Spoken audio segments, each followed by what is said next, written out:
Oi, oi, dickheads! How am you? You're right. I'm Boston. Yeah. Those are brummy noises. Confused brummy noises. Hello there, everybody. How are we all? Tony, Tony? Big Zebra. Yeah, I miss Rory Katz more than you. Although I don't mind not being woken up in the middle of the night. Stop it. Get some help. And also, I have really enjoyed being able to shit by myself, or just piss by myself. Just generally do very private things alone. Honestly, that cat has seen my arse bouncing up and down as I blow out the back of a young filly many a time, and it's a little off-putting. It's a little off-putting, if I'm entirely honest. There you go. So you've had shitting and fucking in the first 2 minutes of me being on air. There you go. Absolutely disgusting degeneracy curve. Well done. Alright, we're going to be on with No Justice of the MTGs. No Justice Marjorie Taylor Greene. Use microphone and camera. Certainly use microphone. Allow. Yes, howdly doodly. To yoodly yoodly. What a bit Ned Sanders. Ned Sanders, fuck me! Ned Flanders! Who the fuck is Ned Sanders? That's not a person, Kevin. Come on now. I'm so angry with myself, I even used my full name Kevin. I never call myself that. That's how peeved I am. Furious. Hello there, everyone. Let's start again, shall we? Hello, everyone. I'm Kevin Logan. You can hit the follow button. You can subscribe. You can subscribe with Amazon Prime. You can give subs to the community. You can do bits messages. You can do all of that shit on YouTube. You can do memberships and super chats and gift memberships to the community. It's a thing you can do. Hello there. Hi there. Just 1 second. I need to change the. There we go. Perfect. I need to change what the sound was coming out of my monitor speakers for some reason. As you do. Yeah. How was Navarra? It was good, and it's using the right microphone for you as well. Yeah, because I changed it. I remembered to change it this time. So now I'm not speaking to you. Because the thing is, the camera doesn't. I don't even speak into the camera because the camera's sort of looking at me, but it's about 4 feet away. So I don't even know how you've been able to hear me all this time. It must have an amazing range on it, the camera's microphone, that you could even pick me up from that distance, really. Yeah, and I'm not even like hugely noticed. Like the sound quality is obviously worse, but the volume is fine. It's very strange that that's how that works. But anyway, I'm doing very well. Novara was excellent. I had a really good Novara Good. today. So. How did what was discussed? I can't imagine it was anything British and political. Nothing's gone on. Been very quiet. I mean, we mostly just discussed the winter fuel payment thing. Which it's been like half an hour, and then Starmer at the TUC, and then some Israel-Palestine stuff, and a bit about the prisons. You didn't talk about England losing to Sri Lanka in the dead rubber. Hang on a minute, 1 sec. My chat can't hear you for some reason. Hang on a minute. They're missing all of the awesome bands.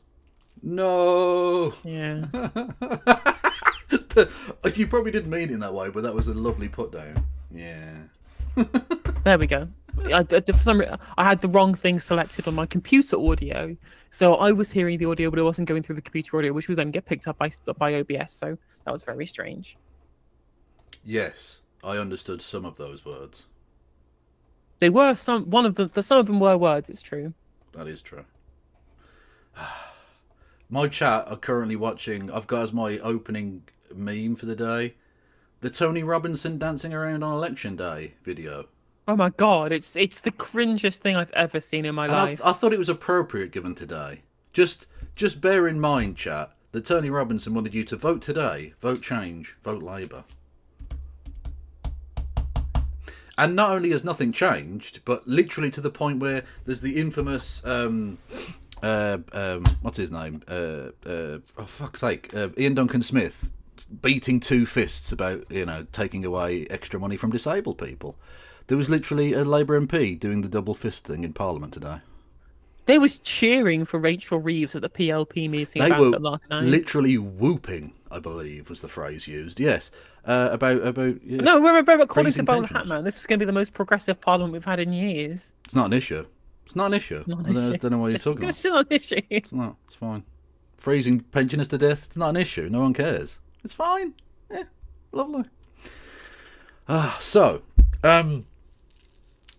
Yes. So they voted on an opposition day debate thingamajig, which would have been a humble request to the king, because that's how we work in the modern democracy that is the United Kingdom of Great Britain and Northern Ireland land. Yes, that would have reversed the means testing of winter fuel benefit payments, which, for those who don't know, to stop old people freezing to death, or at least cut that down enormously, we give them a little bit of extra money to pay to private enterprise, rather than having nationalised energy where we could just give fucking old people heating. That's a thing we could just do, but no, that's far too communist-y, I believe. I believe it's, a pensioner communism or something. I don't know. Hang on a minute, 1 second before we continue. Martin Arnold in chat. Apparently, Graham Hughes thinks Unite is a Tory union. Well, we definitely have to watch whenever he says that. My God, that sounds fucking hilarious. So I'll mark Martin Arnold. Get me the link. That sounds fucking hilarious. Well, honest to God, how dare Keir Starmer on today of all days trying to address the trade unions? Honestly, if they'd have brought out a certain French revolutionary implement for him, it would have been probably justice, in all honesty. And I mean by that, of course, the Liberty Cap and nothing else. Naturally. Yeah, what a fucking piece of shit. So yeah, they voted on that and naturally voted to keep it because yay, freezing pensioners to death. Which then now puts Keir Starmer Labour Party to the right of the Conservative Party and the Reform Party. Nigel Farage is able to grandstand about how Labour are trying to take away fuel pensioners, to take away fuel allowance from pensioners who fought for the RAF during the fucking war. I think it's on to the right of like the TUV now as well, who are literally the most right-wing people in the entire fucking parliament. Honestly, I think they might be the most right-wing thing ever.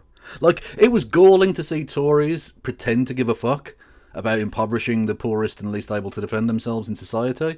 Because, of course, they've been doing that for the last fucking 14 years, gleefully. But I think one very telling part of this was one of the tellers for the yes side, so in other words, the government side on this, was the former Tory MP, now Labour MP, Christian Wakefield. Oh, fucking what a cunt. So a man who spent 12 of those 14 years willingly skipping into the yes lobby to impoverish and kill hundreds of thousands of people, is now doing so, but with a red rosette. Yay, change. I absolutely despise that man, especially as he was getting like his jollies off to Israel to go and meet Isaac Herzog. That as well, yes. So fucking bellend. And like the thing is, speaking of people going into the lobbies, apparently there were Labour MPs who were crying. Oh, I have to impoverish pensioners. This is a choice that I definitely had to make, and I definitely couldn't have made any other choice. Wow, I'm the one who's being mistreated in the situation by being forced to vote for it. Wow, fuck off. I'm reminded of I think it's a Shakespeare quote. He says, was it, block your false tears, not for shame, but because they are not worthy. I don't care for your fucking crocodile tears. Stick them up your arse. The tears I care about are the tears of the pensioners, whose tears will fucking freeze on their cold, dead cheeks. As well as, like, I even said this on Novara, like, they're literally doing the meme. They are doing the meme of the Labour right are just the Conservative Party, but when they do shitty things in government, they're very sad about it. Yeah. I mean, they literally are. It's ridiculous. Very few Labour MPs voted against it, some of whom have been now, I believe, kicked out of the party or are about to be. So we'll... So John Trickett was one who voted against, and apparently he is going to get the whip withdrawn for an amount of time. John McDonnell also did. I don't know if they're going to bother, frankly, given how ineffectual and spongy the guy is, but he could also get kicked out, which would be get the band back together, Jez. Come on. Yeah, like there was obviously a bunch of them who voted against it who didn't have the whip at all. Doesn't make any sense. You have to obey the whip even though you don't have the whip. It doesn't make any fucking sense. But either Yeah, way, I mean, so I it was don't Oksana regularly Begum. pay club memberships to members to clubs I'm not allowed into. Like, that's ridiculous. Why the fuck would you do that? Yeah. Yeah, exactly. And that's the thing, is that so the ones that voted against it who were suspended, Oksana Begum, Zara Sultana, Ian Byrne, and John McDonnell. I mean, they might never be let back into the party. And you know what? Good. Yeah, I would Good. want to be a part of the They're party. too good for it. Yeah, I honestly, I've grown to fucking despise the Labour Party and everything they represent now. They're not only I mean, it was obviously going to be a downgrade, whoever followed Corbyn, realistically, but I mean, they are just the fucking Tory party. They've been outflanked to the left by Robert fucking Jenrick. Mel Stride, Mel the Stride, man who yeah, won socially murder the disabled before Parliament. Mel Stride, who, by the way, still more popular than Priti Patel. Mel Stride was the fucking the shadow that got to stand up and fucking grandstand, and then also get kicked out of the Tory party leadership. Well, look how campaign today. compassionate the Conservatives are, even though we were reprimanded by the United Nations for violating the human rights of the disabled. We're the compassionate Conservatives against evil Labour, and just like a master political strategist on the Labour right every single time. Indeed. They've spent 2 months having to defend an awful policy, and they've decided, no, we are going to die on this hill. Literally. We're just going to die on this hill. Fuck you. We're not moving. Brilliant. Well done, honestly. Way to burn all of your goodwill and political capital straight away for no good reason. In like the most cat-handed way possible. Yeah. Every single possible thing they could have done wrong throughout this entire ordeal, they've done wrong.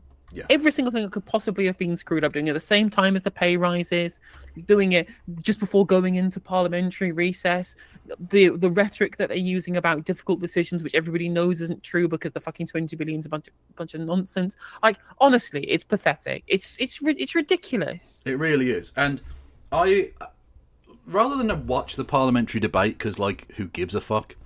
Because it was obviously going to go exactly as it did. It's two Tory parties screaming at each other about things they don't actually believe, wanting to both murder old people. Like, amazing. What a time to be alive. On that very specific point, this is what first past the post fucking does. Where we have the Conservative Party pretending that they're the Labour Party, and the Labour Party pretending they're the Conservative Party. Yeah, it's stupid, and this remarkable. Is uniquely a thing of first past the post because everybody's chasing after some mythical median voter rather than trying to widen their appeal to the specific base. It's ridiculous. True. So rather than watching the parliamentary debate, what I did want to watch, this happened this morning on Good Morning Britain. Did you see Jonathan Ashworth. Jonathan Reynolds.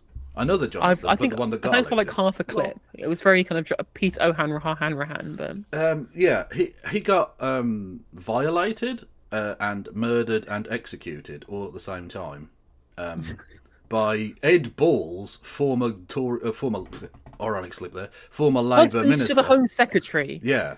Yeah, exactly. Husband of the current Labour Home Secretary, and Susanna Reid, who is like just everyone. She's on a roll. Yeah. She's on a roll. And she's had enough as well. Honestly, we have to watch this right to the literal very end, because the last sentence she drops on him should. I don't know how he can show his face in public. It was. Did you see the interview? Did you see the interview with Diana Johnson yesterday? No, what was I missed this one. It was Susanna Reid again. She literally had to go to Dame Diana Johnson and say, "Can you stop saying it's a difficult decision? On behalf of my audience, stop saying it's a difficult decision." It was so fucking funny. Well, she honestly, she's had enough, I think, of specifically that sentence, but of many other things, I think, to do with this. I mean, it's just like what we were like watching the Keir Starmer interview. I had to scream into the microphone. Oh, well, get ready for more of that. It is quite something. So, yes, what's he the minister of? Something or other. A business. Yeah, he's the business secretary, right. So, he was sent out there as the sacrificial lamb to do the rounds. Fall guy. Yeah, exactly. There's always one. Everyone has to do the rota. And it was his day today, and my God, I bet he wished the ground would open up and just swallow him as soon as he heard that he was going to be out there today. And this interview went about as badly as I think he could have hoped for. Let's have a look. The Business Secretary, Jonathan Reynolds, joins us now. Very good morning to you. Well, let's pick up that point in particular. So you've got two pretty angry pensioners feeling very let down. This wasn't in the manifesto. They don't trust politicians anyway. But Rob's point, back in To be fair, there wasn't really anything in the manifesto. So no matter what they did, it wouldn't have been in the manifesto because there were no policies in the manifesto. Well, that's what's going to be really funny is the next 5 years of them doing things that they didn't tell anybody they were going to do because the manifesto was deliberately small so they could make things up on the fucking fly. Well, they do this. Usually, when a government is in power, they will try and sort of gently threaten their backbenchers by saying, we were elected on a mandate to do this thing. And so it's a gentle reminder to the entire party, oh no, we stood on that thing, right? So you're kind of incumbent to vote for the thing, you know? Whereas with this, you'll notice the slightly subtle change of words. They'll say, we got a mandate from the British public to change the way the country works. Not to do this specific thing we're trying to do, that we're trying to force you to vote for, just generally we were given a mandate to change. And therefore you have to vote for everything we want to do, even though there's no mandate for any of it. Exactly. Brilliant. It's ridiculous. And that's why it makes it even more silly that the MPs have had the whip taken away, or potentially John Trick will have the whip taken away for this. Because, there was nothing. There's nothing that he should be... This is entirely within his remit to vote with his conscience because it was never part of any political platform. It's just a fucking arbitrary decision made by Rachel Reeves. And one that they had to do right now rather than waiting for the budget. Which is ridiculous. Or waiting for winter to be over. Yeah, if you're going to do this, do it in February. Do it in March. Yeah. But no, they had to do it now.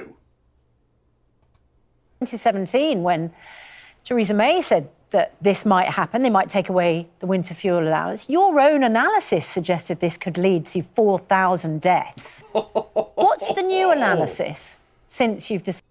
No, he's like, no, they are still going to die. It's just we're going to fill a swimming pool with their blood and swim in it. We're evil now. That's the thing as well as the official party line.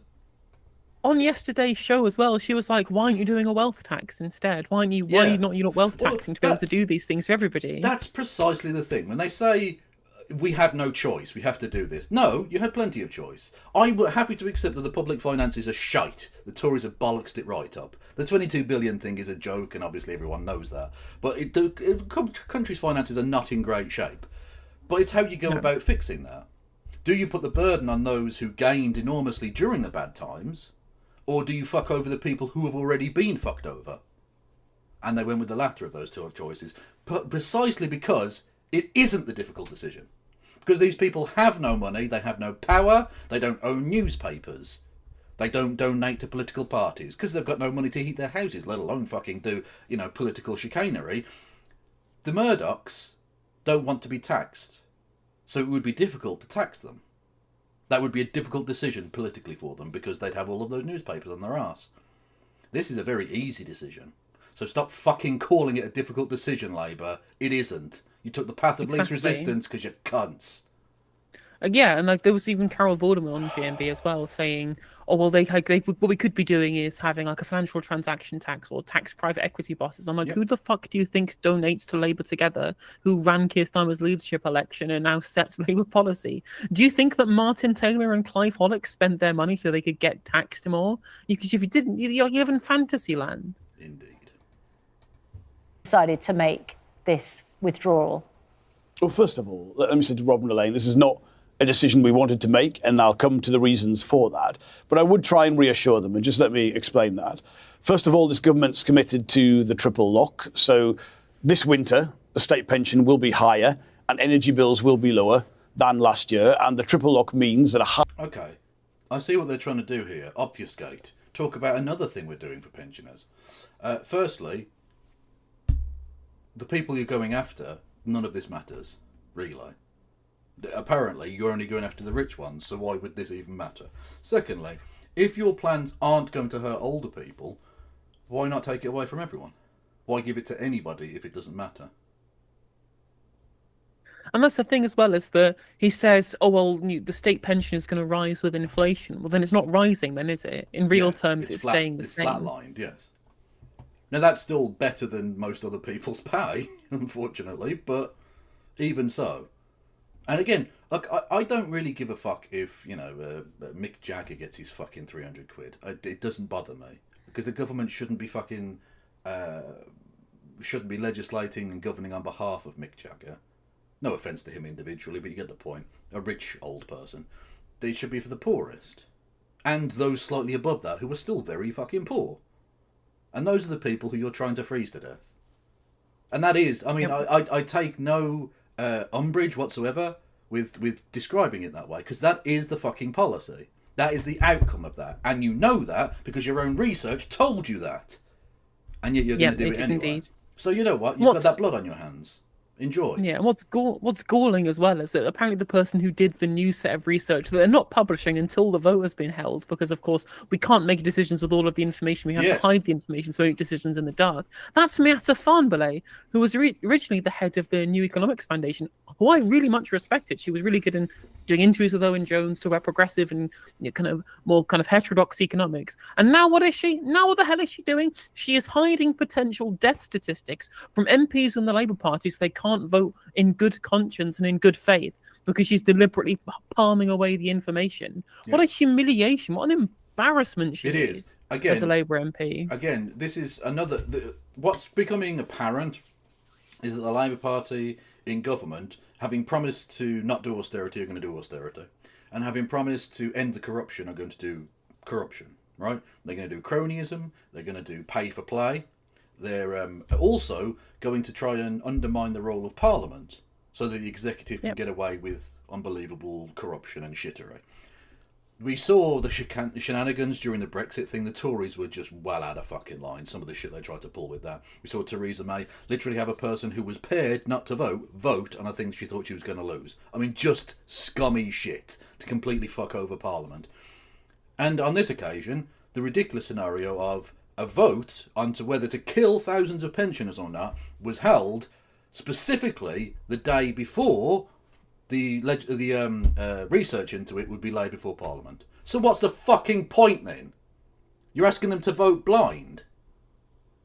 It's ridiculous. It's ridiculous. Somebody in chat is pointing out hang on a minute, didn't Carol Vorderman campaign to get the Labour Party into government? Yes, she did. Yep. Yes, she did indeed do that. She was campaigning with Fang fucking Debonair against Carla Denyer, the co-leader of the Green Party, who actually had she took a massive L in, which is only one of the 9 letters you're allowed in Countdown.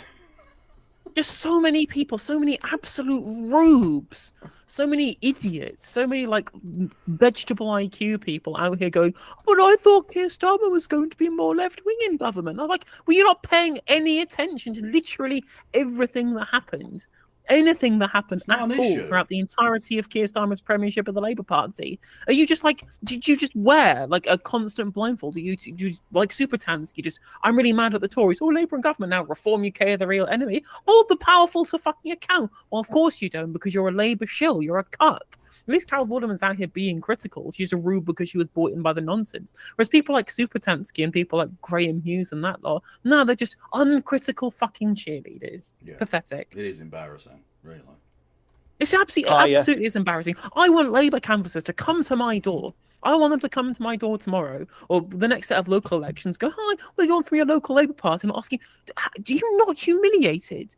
I know how shit you get treated now that Corbyn's gone. I know the members of the party get treated like a problem rather than people to try and bring into the fold, right? Is it not humiliating for you to have to campaign for things that you don't believe in for a party that hates you and does nothing to be able to bring... Like, you must feel nothing but embarrassment and humiliation to traipse around in the fucking rainy British weather knocking on doors to get them to vote for the blue fucking Tories. Yeah. Honestly, did you see Subutansky's, sort of meltdown thread from earlier today about all of this? Oh, no, I have not seen Subutansky's meltdown thread. That sounds very funny, though. Yes, well, we'll take a look.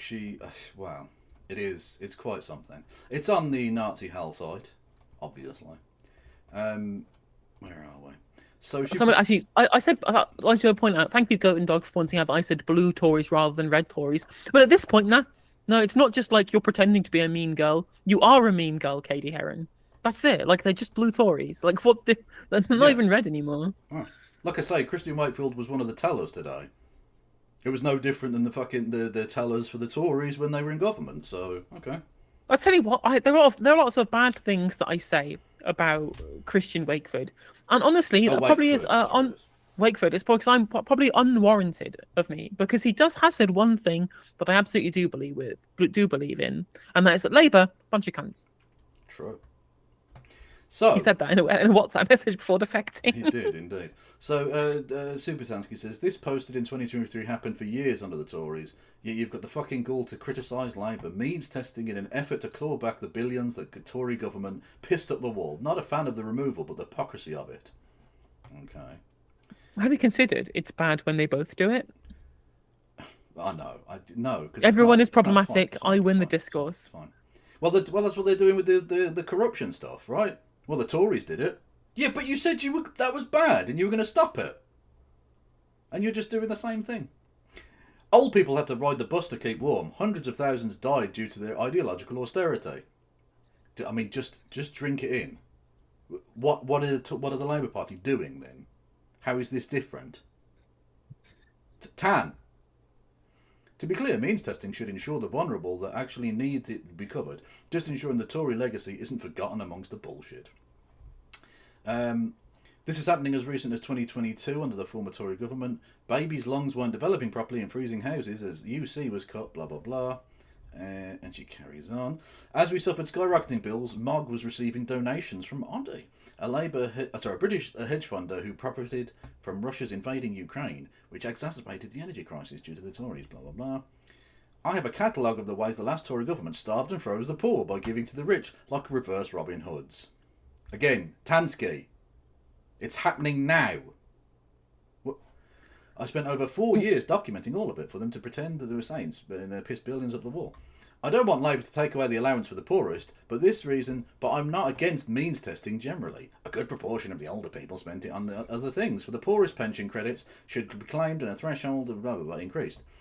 Right, I have to respond to that like immediately. Yeah, go for it. The left died as soon as we accepted the random fucking neoliberals who were like socially liberal as well could come into the fold, right? The left was doomed forever because now we have literal fucking like woke Thatcherites in here going, actually, I really like means testing, but we shouldn't be giving money to old people because universality is bad. And actually, we should make sure that we penny pinch over every single thing except someone who gets it who doesn't deserve it, rather than everybody should get it who does deserve it so no one falls through the cracks. Like, universality is a basic point of like social democratic governance, and they can't even go that far.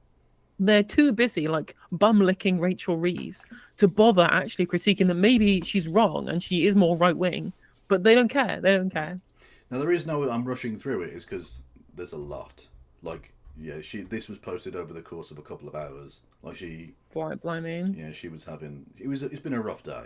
It's been a bad day. Not as bad as when those pensioners die, of course, but that's on you, Supertansky, whatever. So, it's in our and the new government's interest to implement wealth taxes, capital gains tax and inheritance tax in particular. Tax the richest until the pips squeak. Close the offshore loops. Call their bluff. It won't deter investment. They won't leave. If they do, good riddance. And they're going to do this when? Exactly? Are you going to put any pressure on them to do it? They've explicitly said they're not going to do that. So, if it's in their interest, you think you'd say something about that to them, maybe, because you literally work for them. Labour Together people, not Labour Together, Labour. What's it called? The fucking group they were in with. Anyways, Labour Social, that was the one. Yeah, that's what we're going to be reacting to in a second. Also, thank you, Monkey Sputum, for the 100 bits. Amusingly, I did have alerts on for this bits message, but because you said "fuck Supertansky," it censored it so it doesn't do the text to speech. But the whole comment is "fuck Supertansky." She's a female, Phil. Also, let's see if Helena turned off her notifications for this. I did have notifications on, but if you swear, it gets censored. Mine also gets censored if you swear, but I do encourage you to do super chats that swear at me. So, by all means, have at it. Anyway, what we're seeing in the Tory closing media ranks, there was no rolling coverage of the Tories doing this. I know, I documented it. Yet Labour means test one benefit, and it's everywhere for weeks. Also, FYI, many right-wing mouthpieces are Putin shills. Just look at Tenet Media. Okay, nice deflection. But also, that the fact that it was being talked about for weeks is because they decided to drop this before they all went on holiday, and therefore it was the only Nothing else story to in talk town about. because they're shite. Like that thing. I mean, they could have dropped a nice piece of news and just waited until the budget to do this, because then it would have just got sort of mixed into the wash, and no one really would have cared that much. Also, I will say, actually, I think that calling Supertansky a female Phil is unfair on Phil. Like, despite me disagreeing with Phil ideologically, at least he knows what he's talking about, whereas clearly Supertansky hasn't got a clue. True. What's a means test? So means testing is literally the means you have. So are you poor enough to qualify for this thing, basically? Yeah. In theory, it's not a bad idea, because it's, in theory, meant to weed out those that were wealthy enough not to need the benefit. But what actually happens is that loads of people fall through the cracks, and middle-class people use clever accounting to get below the limit. So. And on top of that, it creates resentment between the haves and the have-nots. Yeah. Because again, there are people just over the threshold who do want it, but then don't get it, and so actually end up with less than the people who should be poorer than them by the numbers originally, whereas they should both have access to it. And on top of that, like, people who actually are well off start looking down at everyone who does claim it as being a scrounger taking money from the state. This is why universality is politically important, as well as being positive utility, because of people falling through the cracks. And of course, you therefore don't have to pay the administration fees for administering the means test. Indeed. The right-wing press said nothing when Sunak, a near-billionaire who made a fortune in the banking crisis, proposed severe poverty for millions as a fucking manifesto pledge. Remember that? Why? Because Sunak would let the billionaire press barons continue to avoid tax offshore. And Labour are going to change this way? Yeah, unlike the Labour Party, apparently. Question mark. And this is where it turns from just being meltdowny fucking, I don't know, gin and fucking fag smelling rantings to being genuinely quite disgusting, actually. And I don't know what you would call it. OAP sidle, maybe? Not sure. Also, I mean, literally, Madge messaged me and said he's doing a 3-line whip, like Sir OAP freezer Casey, and I was like, I don't think that works, but it doesn't remotely work, but I appreciate the effort. I mean, at the end of the day, it's an insult towards Keir Starmer, so I'm down. True. Also, millions of wealthy pensioners were happy to repeatedly vote Tory, despite them... To kill them. You're getting ahead of it. Let us speak our speech, yeah? Despite them cutting public services, destroying the NHS and implementing severe cuts to poor families, which plunged 4 million kids into poverty. This is the only reason the Tories spared some OAPs. What, so because some old people vote Tory, fuck them? Is that actually the argument you're putting forth here? Because that's honestly grotesque beyond belief. To be fair, I've seen this everywhere. I have seen so many people saying, oh, well, pensioners kept voting Tory and votes to go benefits from everybody else. And I'm like, have you heard of turning the other cheek? Have you heard of just not being a murderous cunt? Like, I don't care who they voted for. I don't want them to freeze to death. What the fuck is wrong with you? Like, it is the FBPE crowd, exactly. It's literally the FBPE crowd who are like this. Well, it's the same with the Brexit thing. Oh, these old people voted for it, so we shouldn't bother. The fuck is they'll wrong be dead. with you? They'll be dead by the time that it's relevant. Like, and I'm like, stop trying to kill people. Look, if you're happy to just sacrifice groups you don't like, you are literally no different than the Tories. You've just got slightly different views on who should be murdered by the state. Like, it's grotesque. It's evil. I don't know. I don't know how you can type this out and like post it as if this is a good idea. Fucking amazing. the things I get mad about, like the level to which that state benefits are directed towards old people in this country, but I don't say that we should take them away. I say we should be more generous to everybody else as well. Well, exactly, like, yeah. I think the state pension is a fucking joke. The state pension should be way higher than it is. And the way you're able to afford that is by taxing the very, very wealthy. It's actually not that difficult when you actually give a fuck. Richie makes a really good point as well. It's exactly how the FPPEs, when they were mocking like the steel workers at Port Talbot for losing their jobs because they voted overwhelmingly for Brexit. Yeah. It's like, you voted for you voted the way I didn't want, therefore ha ha ha, screw you. Exactly, or the fishermen when they were complaining, like, motherfucker, what's wrong with you? These people are losing their livelihoods, and you're like, well, you voted for the bad thing, so therefore I hope your families starve. Get fucked then. Any wonder they didn't want to vote with you? Really? Because Nigel Farage is a bullshitter, but at least he doesn't sit there and going like, pompously looking down his nose going, oh, fuck these guys. Vote for me. Like he pretends to give a fuck about them. That's how it works. Jesus Christ. Anyway, right. Just to finish off on her fucking mad rantings. My view, ? I think there are infinitely better ways to claw back billions stolen by the Tories. I have no idea why the first announcement prior to the budget was something so broadly unpopular. Really, you don't know why? Okay. The risk of increasing poverty is too high when the richest should shoulder the burden. Right, but you realise saying that and still supporting the government that are doing the opposite of that means that the thing you're saying there is not really what you believe. Because in practice, you support the opposite thing. Saying the nice thing and supporting the bad thing means you can go fuck yourself.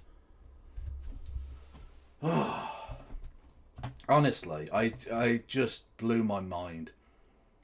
I was literally refreshing the timeline, waiting for the next nonsense she was going to spew out. It was brilliant. Loved it. Massive fan of this. And again, it's what's so tilting is that these people do not engage in independent thought. They do not engage in independent thought. In the run-up to the election, all it was I am going to take whatever the Labour Party line is, and I'm going to repeat it entirely uncritically verbatim, and then I'm not going to engage with anybody who's critiquing it, because why would a Labour Party MP lie to me? Like, people kept saying, oh, well, the economy's crashed, like, we can't do any spending, they have to sort the economy out first. I'm like, that's the opposite of Keynesianism, you ignorant shit. Like, oh, God, or saying, genuine people who call themselves lefties saying, well, the government's maxed out the credit card. There is no government credit card.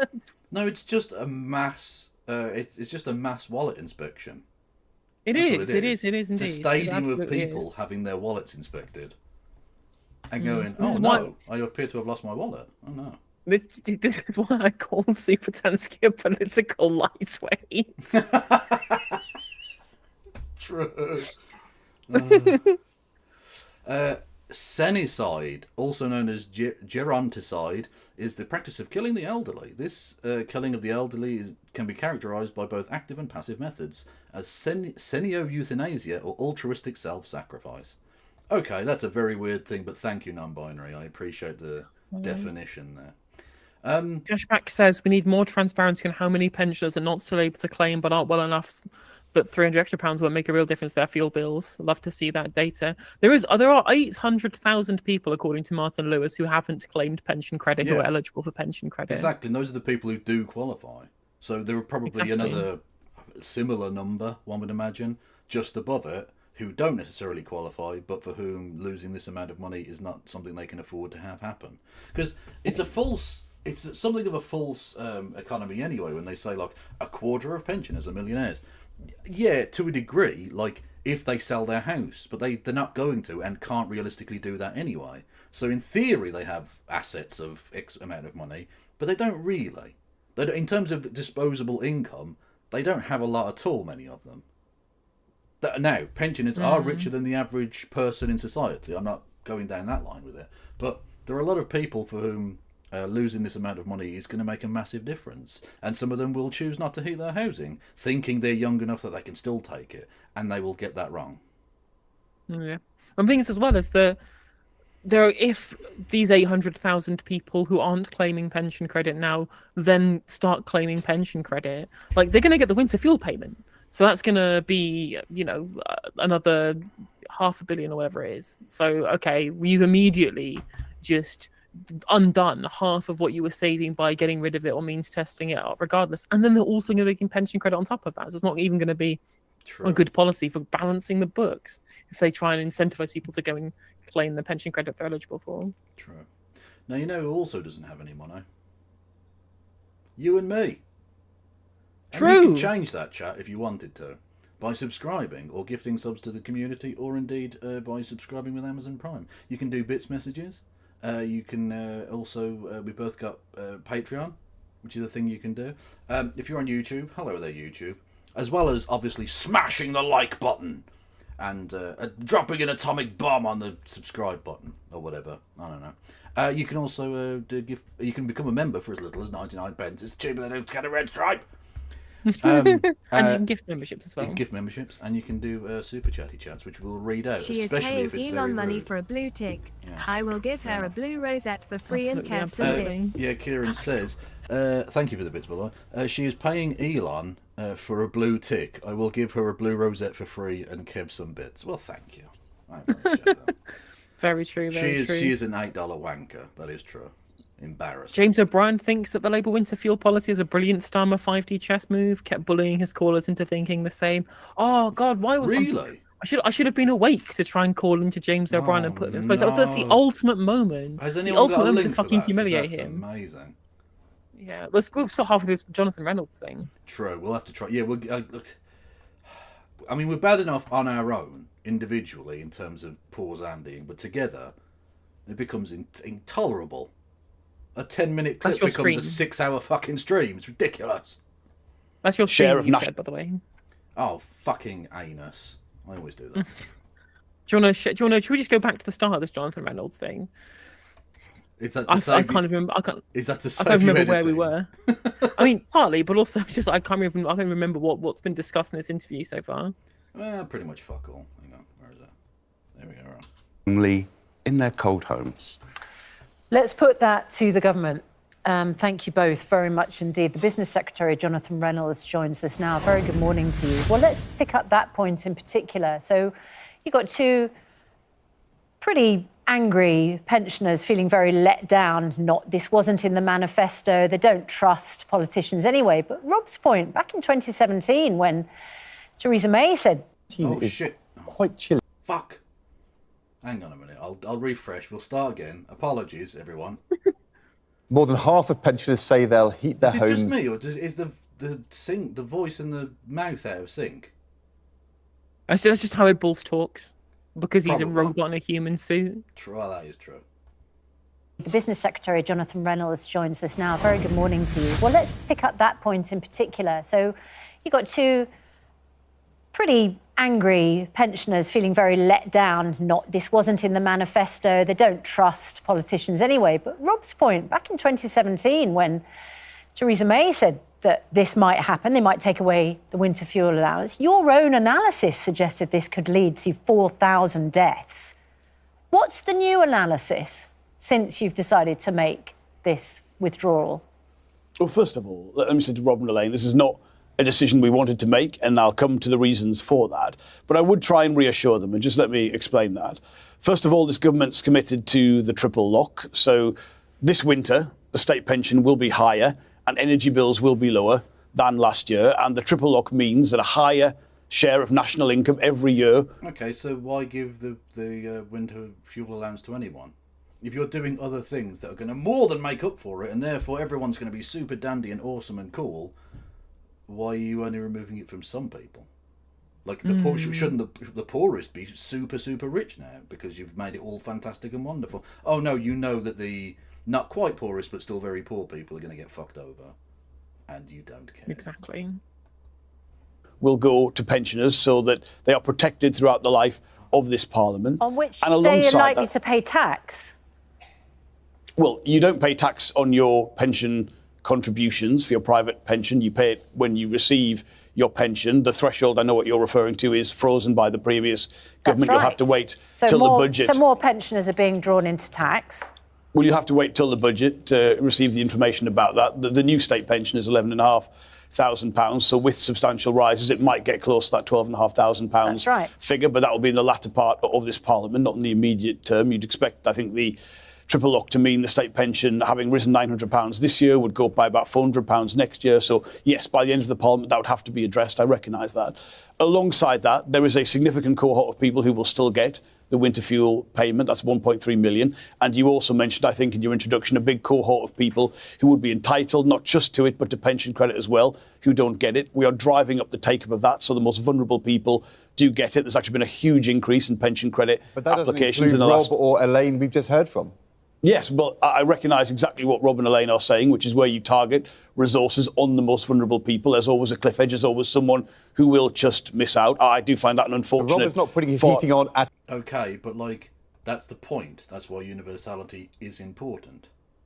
Yeah, it's That's not why you don't unfortunate fucking either. introduce it, because that's why you don't introduce means testing, because people naturally will fall through the crack, because no matter where you set the limit, people fall off the edge of that limit. That is true. Exactly. So don't have a limit It's then. not Don't. Yeah, exactly. It's not unfortunate that there is a limit. That was a choice that you've made. You have done that deliberately. It's not unfortunate if fortune was not a deciding factor in you making the decision personally to set it where it's been set. Yeah. You could have a taper. Even if you wanted to mean test it, you could at least have a taper so that nobody who's above the threshold is worse off than those who are below the threshold. But they're too stupid even for that. Indeed. And as pointed out in chat, all of this change, this increase to the pension is still a small increase to the worst pension in Europe. Exactly. Brilliant. Fucking excellent. Thank you, Dolphin Floyd, for resubscribing. Much love to you. At all. And Elaine has her thermostat at 13 degrees and turns it down at night to a lower temperature because they can't make ends meet. And they don't qualify for the pension credit, and they're going to lose the winter allowance. I understand that, and that's why, as well as... By the way, that's poor temperature management from that old person. Surely you would turn it down during the day when it's warmer. Anyway, that's not the point. She shouldn't have to turn it down ever. That's not the point, Kev. Stop being pedantic.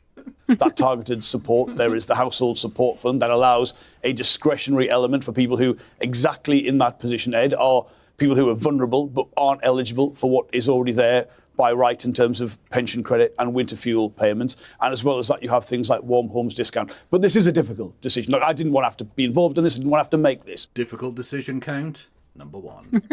Number one. On top of The that, simple truth is, when you inherit a situation, that black hole is real. There are things that are very, very important to people that the previous government promised to pay for, which it didn't properly account for. We have been forced into this decision. So we tried to do that in a way. You're not forced it, sorry, with all due respect.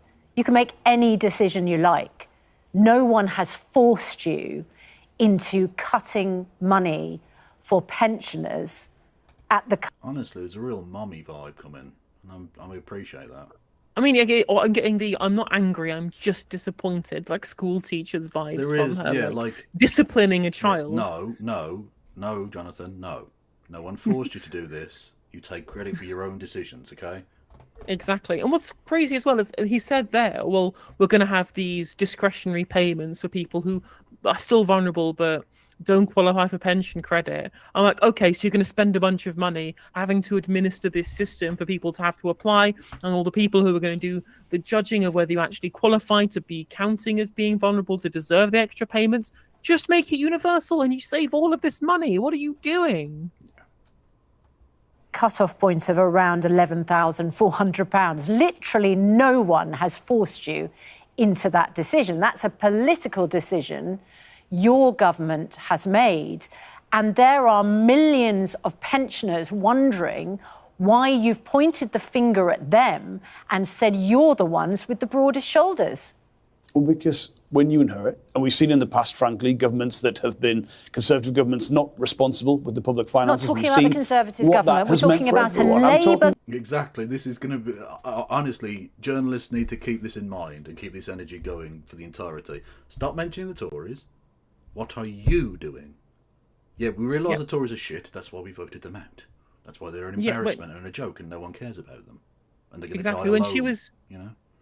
When she was doing it with the Labour MP yesterday as well, she basically just said, my viewers at home know this is true, so don't stop saying this. She basically used, but essentially very similarly, the line that I say the journalists should use, which is to ask MPs, when they do this prevarication, ask them, do you think my audience is stupid? Yeah. Because, of course, they think that the audience is indeed stupid. And on top of that, she also found a quote from the MP in question about her supporting the winter fuel allowance under the Blair administration, saying, what's changed? What's changed with the things that she did, but what I did to Rachel Reeves as well? It's the Tories, though. The Tories made it change.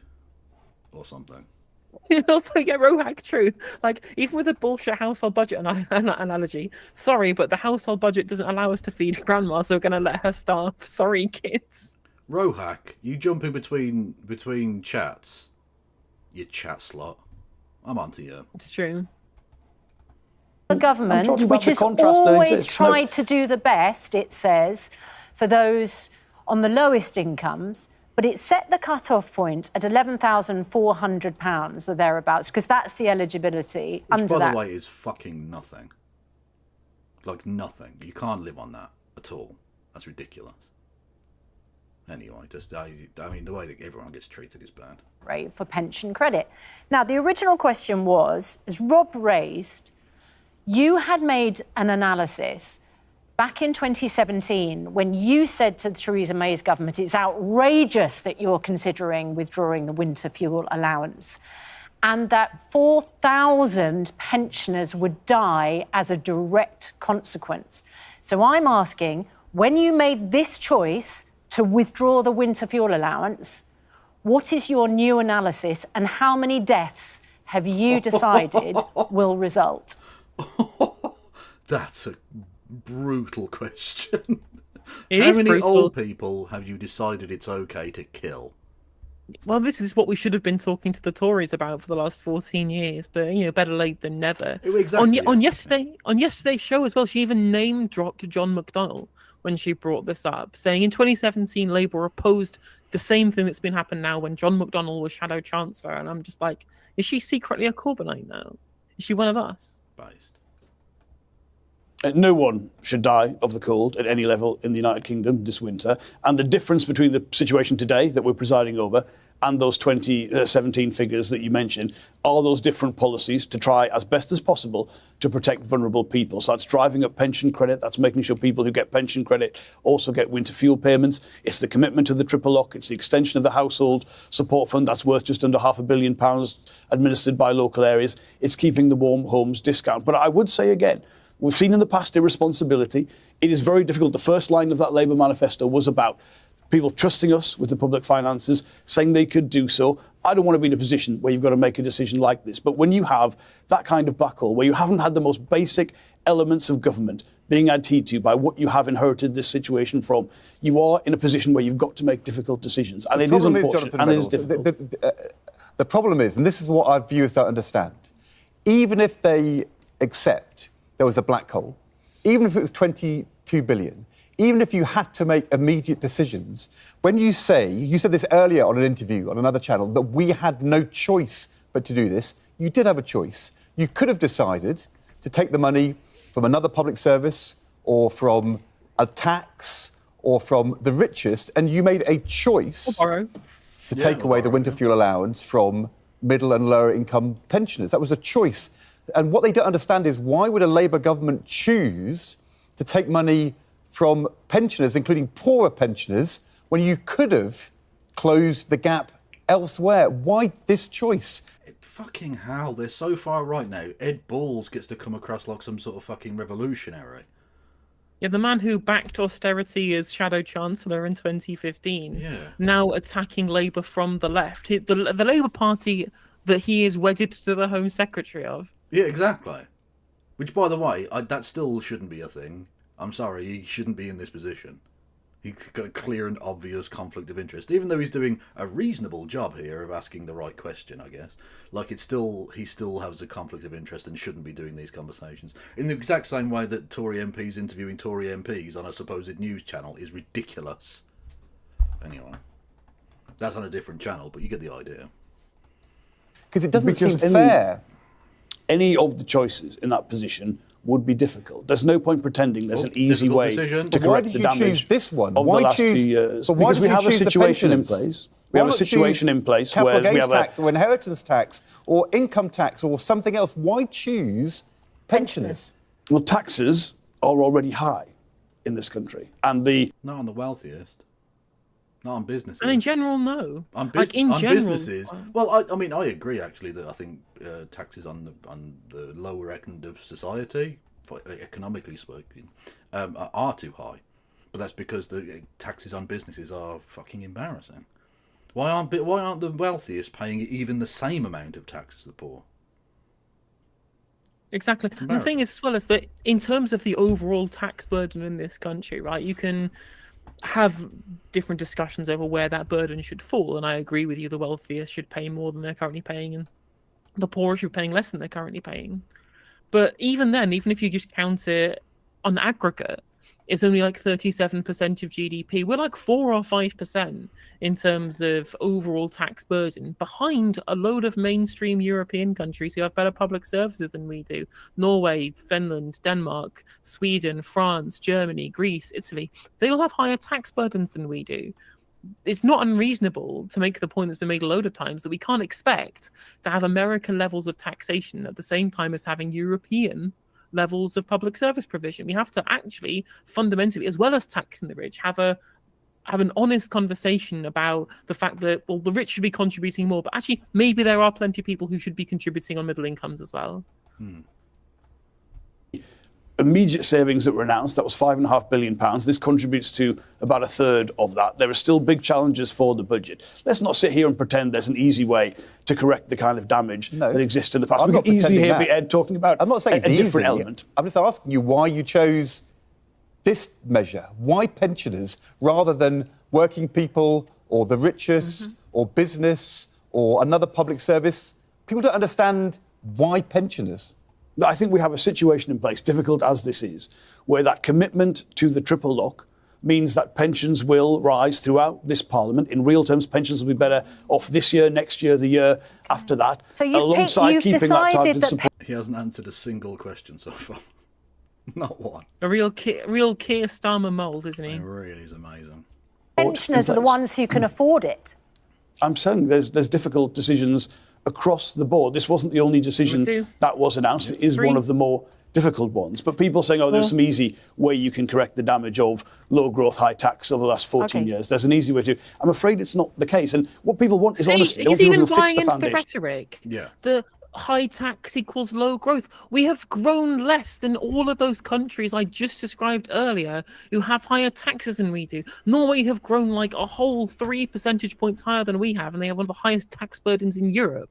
This is nonsense. This is actual neoliberal guff. It's almost like these people are neoliberals. Of this country, yes, that gives you a better future. We've got to make that clear. It's not just about the short term, it's about the long term. But they do want people to level with them, and quite frankly, they haven't had that for the last 14 years. And if people see government make promises, I think they want to make sure we can meet those spending. You can literally hear her huffing. Get ready for the coup de grace. Commitments. But it feels That's like you're what this is levelling with about. us. Given the triple lock, we could afford to take it from pensioners. That's what you're saying. I'm saying there are no easy decisions. No, we keep that were hearing available to that, us. but we're asking why pensioners, and you've made it clear. Pensioners are going to get a rise in their pension so they can afford to lose the hundreds in winter fuel allowance. That's the We don't bottom want line. anyone. We don't want anyone to be losing money. But you've got the triple lock. You Well, you've have just taken it away the from guaranteed pensioners. support Okay. for people on the lowest incomes. You've got the other discretionary elements. There will Got still it. be difficulties. We acknowledge that. It's Look at that face. She is just given up on this conversation. He's talking to a brick wall. a difficult decision, but it's one of the ones we've had to make to fulfil our If commitments only and make sure we've pensioners got got sound a pound foundations. for every time a government minister said this was a difficult decision, perhaps they could make up the winter fuel allowance. Thanks very much indeed, Jonathan Reynolds, for joining us. Burn! Absolutely roasted. That is, oh mate, that is a 3rd degree burn to your entire personality. It's over for you. Because the most tilting thing about it is because the line that we don't want to do austerity, but we have to take the difficult decisions to get the economy sorted is exactly what David Cameron used as a justification for austerity in 2010, where he took money away from the vulnerable and people died and there were loads of excess deaths. And Labour are literally doing the same thing. We are stuck in 2010 forever. We literally are, yeah, 100%. Did you say there was something you wanted to watch from Labour Social? Graham, yes, let me find the link. So this is Graham Hughes of Politics Social. Ooh, fancy. trying to just try. It's all calling like it's like 3 minutes in that he calls Unite a Tory Union. So I'm not sure. I might as well watch it from the start and try and pass out what he ends up saying about this shit. So I can almost guarantee he's going to have a terrible opinion on this. I imagine so. I don't think seen many good opinions from him ever. So It's a union for Tories, oh, okay. I guess. Yeah. It's a union for Tories, I guess, because they'll just support all the things that the Tories do, and then What? Hang on. Do we need to skip back? So yeah, I would just go from the start. Although you're not sharing, I can't see anything. If you had, Oh, sorry. if you were Okay. intending on sharing it. Well, you gave the timestamp exactly where he says the thing. Oh, okay. Oh, that was posted in the Discord. So Okay. Okay, we'll go to the start. it's quite a face there, isn't it? Beautiful. Well, I've got money for graphics and stuff. It's still showing his paws to me. Really? What the fuck is it doing? Ugh, right.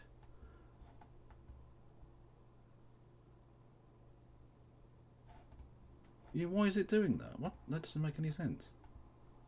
Hang on.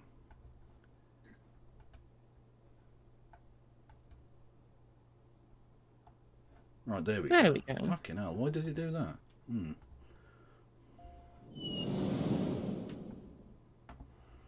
Hello and welcome to Morning Brew on Politics Social. I'm Graham Hughes. I've even got a thing to say Graham Hughes. It comes up there. It's great, doesn't it? Hello, everyone. It is Monday, the 9th of September, 2024. Hope you can see me. Hope you can hear me. Hello to everyone in the chat. If you'd like to join the chat, it's a very simple process. All you need to do is subscribe to the channel. Just click on subscribe and then wait for 30 seconds. Or maybe a You got a minute. big I didn't island, check Graham. the settings this morning. Right, I just got to say hello to everyone in the chat. Not individually, maybe, but I'll say hello to Plum Duff. Hello, always nice to see Plum Duff in there. We've got Billy Kershaw. We've also got Ian McKenna. We've got Regan Elite. We've got G Whistler as well. We've got Lucy Willis, Unquiet Badger. It's good to have a Badger in the chat. Penny's in there as well, and Lofty the Softy. Hello to you all. So, this morning we're going to be talking about the winter fuel allowance, which is a couple £100 that was given to all pensioners who need, whether they needed it or not. And There's a slightly annoying way he speeds up and slows down the cadence of his voice. It's actually quite irritating once you realise. It becomes slightly mesmerising and you can't quite follow the thing he's saying. Because it's like fucking, I don't know, was it pedantic iambic or whatever, the fucking poetic Iambic pentameter. Iambic pentameter, thank you, yes. It's Chaucerian. it's a story of a few different things, and you've already been talking about it a bit in the chat before we started. So I'm gonna touch on a few things that you've already mentioned. But the main thing is this, right? You have got a situation where we have. Why don't I ever say your name's because I don't fucking like you. Shut up. All of you. Jesus. No, I'm only joking. I love you, really. But I do have to be mean to you to make sure there's like a distance. I've got to keep authority over you, you say? Got problems with our finances in this country, to put it mildly. So you need to cut back on certain expenses. And what are those Stop you expenses? there. No, you don't. No, you absolutely don't. Yeah, that's not how macroeconomics works. And again, they say the terrible state of the nation's finances. And I'm like, okay, the debt to GDP ratio is higher than it was previously. Okay, bond yields are higher than they were. Interest rates are higher than they were. They're still normal. Maybe we can't do like the people's quantitative easing that we were planning to do in 2017. That doesn't mean that we can't tax the rich and or borrow to invest. France's debt to GDP ratio was over 100%, and Emmanuel Macron still deficit spent to nationalise the remainder of EDF to keep bills low. And they had a higher debt to GDP ratio than we did, and they were constrained by the European Central Bank because they weren't a sovereign currency issuer as a member of the European Common Market. Like, Yeah. and the euro. Also, let us not forget that public spending is about half what it was when the Tories took over. So actually, in terms of us having to cut spending, no, we've spent way more in the past. We were much more much more wealthy in the past. This is the first generation for a fucking century where we're just like, nah, fuck it, we'll spend less and be poorer. Bollocks to it. Exactly. And what he's doing here is, again, just doing Cameronism. Just saying the economy is bad because debt to GDP is too high or the structural deficit is too high, therefore we have to make cuts. That's his justification, literally identical to David Cameron. Yeah. Oh, absolutely. It's just boilerplate Toryism. Yeah. That's a really easy target for Labour, in particular, is this winter fuel allowance. Why? Well, for a few reasons. First of all, it goes to people that don't need it. There are 1 in 5 pensioners. Hang on, when he says easy target, I thought it was a difficult decision. Why are you saying it's an easy target? I mean, should anything tell you of the furore that we've had on this specific issue over the last however many weeks should show you that it's a very difficult target, actually, because as soon as you attack pensioners, the entirety of the press goes mad because they know old people, whereas they don't know anybody under the age of 35. Very much so. Very much so. Yeah, I can't wait as well. As Keir Starmer suggested to these old people that maybe they should have to rely on the big society. It's the next one, isn't it? When's he gonna have a hug a hoodie moment? I wonder. Are millionaires. Maybe he'll leave his kid in a pub. Just do all the old classics. Let's go. Also, so they're giving. Also, the pensioners being 20% of the millionaires are all asset rich. They're asset rich, right? They may not have that much liquid capital, but regardless, again, same thing I would say about means test it and then tax away the people who don't need it. It's a very simple way of ensuring no one falls through the cracks. And also, that's why housing policy has failed, because a lot of this wealth is tied up in housing wealth or in financial assets. And that's a problem with quantitative easing policy of the last 14 years and restrictions on house building. That's nothing to do with how much money these people get in terms of welfare from the state.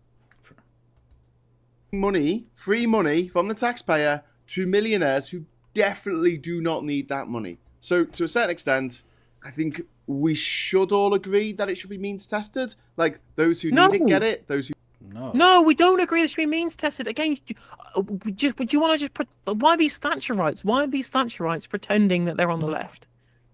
Why are they doing it? I'm not sure. But they are just Thatcherites. Like, they love means testing. They love household budget analogies. They don't actually care about progressive policy, and they love the European Union. Like, what about them isn't just Thatcherite? Red rosettes. True. Fact. who don't need it don't get it. And that's fair, but that's not necessarily the way that it is described by Labour. And so let's look at two things here. We can look at how Labour are going to weather this storm, right? So let's just say first up, it's the beginning of their term. They've got another 4 years or 5. Yeah, but this is supposed to be the good bit. This is supposed to be the honeymoon. And instead of fucking your newly wedded wife, you've shat the bed. And she's left you. Like, you're alone, masturbating in your own feces. That's what's happening. Been jilted. Yeah. What the fuck? This is the good bit. Imagine how bad it's going to be mid-term. What's he going to do? Get his dick out PMQs or something? What the fuck? Like, start strangling pick a puppies? dog live on TV. Yeah, just fuck it. Why not? I'm just going to I thought blend it a went to kitten animal at cruelty. PMQs. Well, what's next? He's killing old people. It's one step away from that, and then, old Yeller gets brought into fucking Parliament. There's already a dog in Parliament. He's going to kill that blind guy's dog. Fact. 5 years in power. Everyone's going to have forgotten about this in 5 years' time. A week is a long time in politics. 5 years. I tell you what. Oh my I tell God, you who isn't going to have forgotten about this in 5 years' time, Graham. The relatives of the old people who've died. Yep. As a result of this policy. Yeah, exactly. Yeah, those people might remember. Also, I like the way he just sort of lists off those things. Politics a long time in Parliament. Like, literally, soundbitism has infected the Starmerite nation. It's just repeat some sentences, and that's good in place of any actual policy or believing anything, having any set of moral principles. Just repeat some mantras that someone else came up with. That's enough. Yeah, uncritically repeat Labour Party broadcast lines. Fix the It's ridiculous. foundations. It Just is say fix the ridiculous. foundations. Difficult decisions. Yeah, difficult decisions. Just go to the court. Go. You know what? You should go to the funeral of the old people that freeze to death and just say to them, look, it was a difficult decision, lads. It was a difficult decision, okay? We had to fix the foundation, and so Ethel had to fucking go. Vote Labour. They absolutely just should do that. They absolutely should do that. Honestly, Keir Starmer should have to go to all of those funerals. At least in part because he would make people realise that death isn't that bad an idea in the end. There are some reasons to die. And some of those involve listening to Keir Starmer speak. Lot longer. Also, there's the fact that he's not really going to lose any votes, which pensioners, generally speaking, don't vote for Labour. In fact, So fuck them! They are literally they're doing gerontocracide. Yeah, fuck it.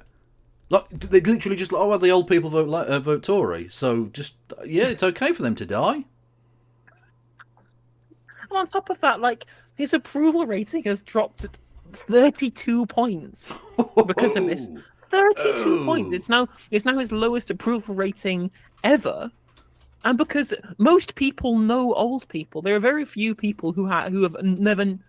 Sorry, there's never been that many people who've just never had a grandparent. Most of us have had a grandparent. We know what frail old people are like, and we're not heartless bastards.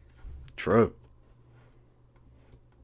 in the last election, over 70s, 80% of them voted for a party that wasn't Labour. So you're talking about 1 in 5 of pensioners actually voted for this party. That is it. So you don't have to govern on behalf of anyone else that didn't vote for you? Because bad and news. they said, very they few. literally said he said on the steps of Downing Street that he would govern for everybody, whether they voted for him or not. He said the thing, and now you're saying, well, they didn't vote for him, so fuck him. Yeah, exactly. Because there's a bad news. If you're only going to govern on behalf of people who do vote for you, then the vast majority of people didn't vote for you, but you still have to govern for those people too.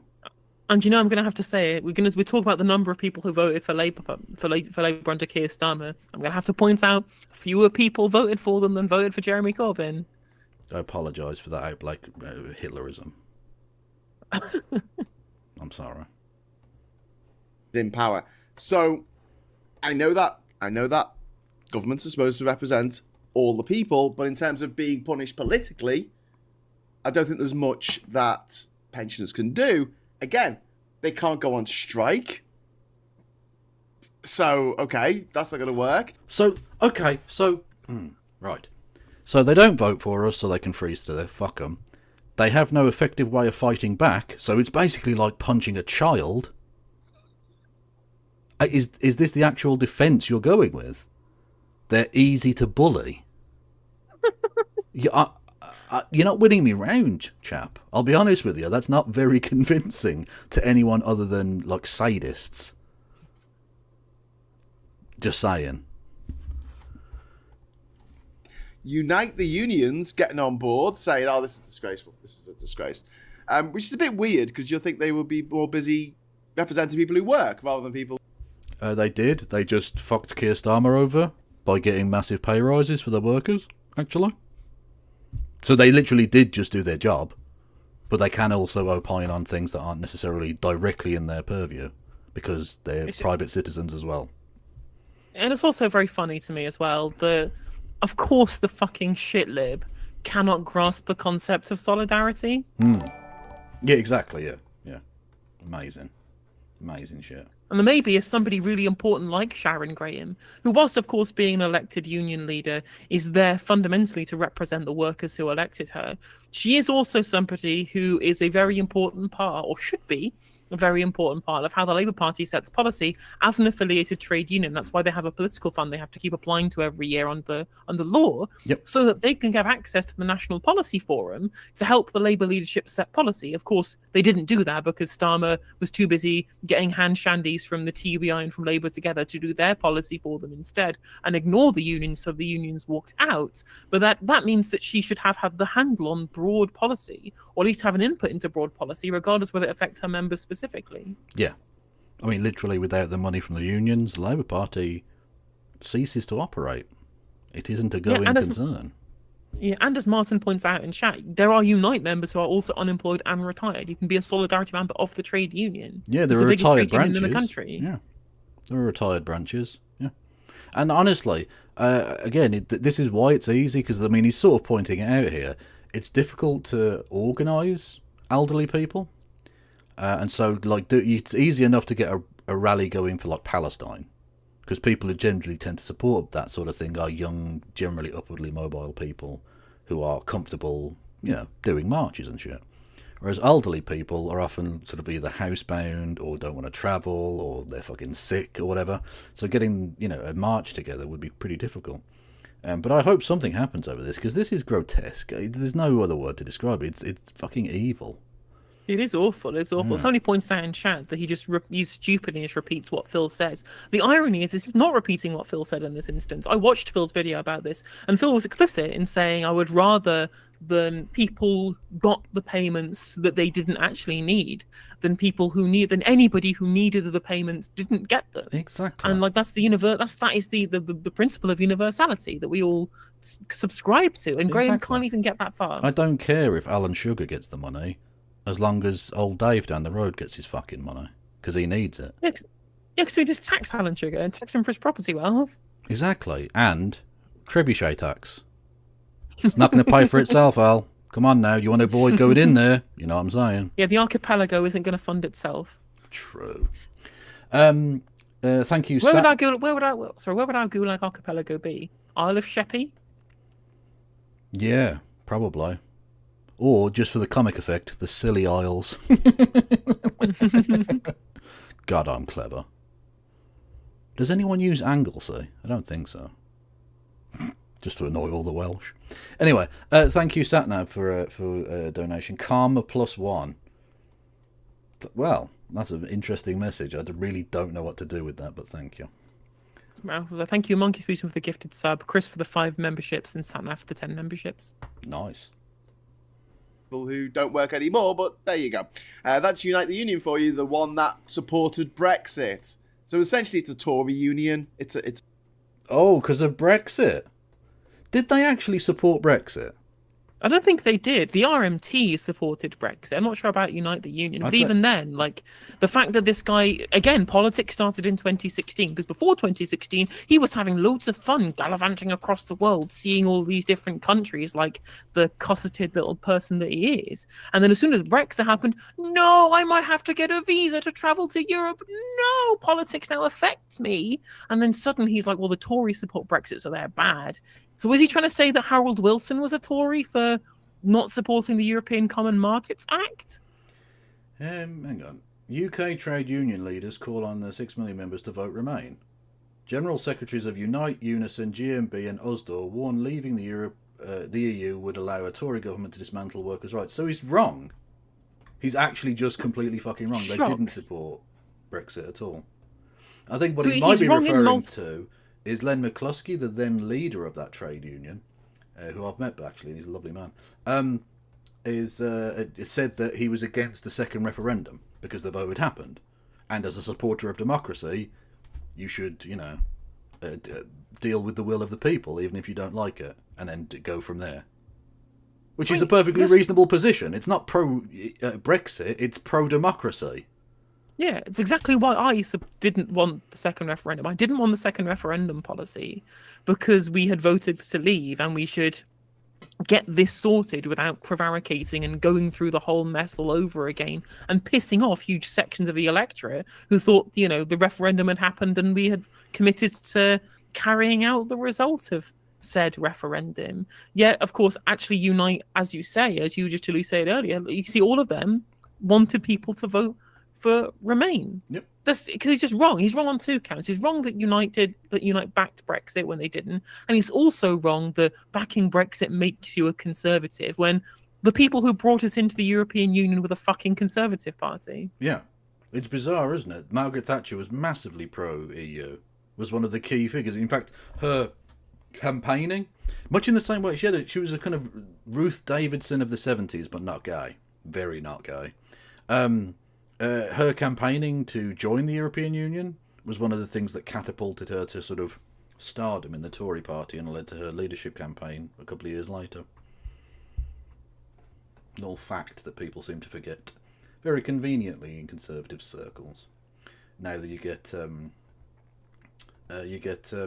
purity tested if you supported, Remain or whatever, or didn't support Remain. So in this guy's mind, John Major is to the left of Harold Wilson. Yeah, exactly. Tony Benn is a right winger. Yeah. Brilliant. Well done. It's a union for Tories, I guess, because they'll just support all the things that the Tories do. And no, they're not supporting the getting rid of winter fuel allowance. So they're not supporting what Ayo. the Tories do. Dickhead. And even then, who do you think was at the forefront of opposing the minimum service levels bill the Conservative government passed? Which movement in this country have been the ones supportive of being more forthright in support of Palestinian nationalism? Who has been the ones fighting for the needs of the poorest in this country as part of the People's Assembly, for example? Who has been at the forefront of the fight for actual working people's rights in this country, whilst the Labour Party, outside of a very short period between 2015 to 2019, wasn't doing that? It was the trade unions, and Unite is the biggest one, regardless of whether it was McCluskey or whether it was Graham or whoever it was. What have they done that's in line with Tory ideology, other, in his mind, than voting Brexit and also supporting keeping the winter fuel payment, even though it's a welfare payment and the Tories are always banging on about bringing the welfare bill down? Because he doesn't understand how ideology works. Again, it's the centrist bullshit of nothing is ideological, everything is just either pragmatic or not. And so Labour doing a pragmatic thing, Tories are opposing it, therefore it's a Tory thing to want to pay people welfare payments, even though reduction in the welfare state is classic Conservative ideology. This man's brain is soup. Yeah, the Starmerism melts your grey matter. I think we can say that conclusively. And then when Labour do anything, they're like, no, don't do that. Is that what they're saying? Because they are literally funding the Labour Party. So, I mean, even in Sharon Graham's interview on Sky Politics Hub, she was like, it's great that we've got a Labour government. It's great they're going to do a new deal for working people and they've given pay rise in the public sector. We just disagree on this very specific policy, which, as far as I'm concerned, is cuck. That's cucked as fuck. To say, well, we love this Labour government that clearly showed us they fucking despise the fact that we have to have an input in the say of policy. But we're going to be very diplomatic and oppose them on this very specific issue and on oil and gas licenses for some reason. And I'm like, that's as far as she will go to criticise him whilst being branded like a firebrand trade union leader. Too much for Graham. Too much for Graham. You wanted pensioners not to freeze to death, therefore you're a Tory. Yeah. There was a fantastic cognitive dissonance in Mel Stride's nonsense in Parliament today, where he said that he praised the trade unions for standing up against this measure, which, whatever. But then, literally a second or, a few minutes afterwards, when just trying to juxtapose this measure with the increase for doctors and for train drivers, right? Mm-hmm. Saying, once again, you've caved in, doing whatever you want that your union paymasters want you to do. Motherfucker, you just said he doesn't do what the unions wanted him to do. And now you're saying he's at the whim of the trade union paymasters? Do you not maybe see a slight issue there? A discrepancy? Maybe? You're full of shite, Mal? Also, Mel Stride is not in the Tory party leadership anymore contest because he didn't have any support, so that's nice. Still more than Priti Patel, though. If you're big Still more than Priti Patel. True. Unite, I'm guessing you're not going to vote Labour anyway. So as a... They campaigned for the Labour Party. They are affiliated to the Labour Party. They are the biggest union affiliated to the Labour Party. This is fucking bizarre.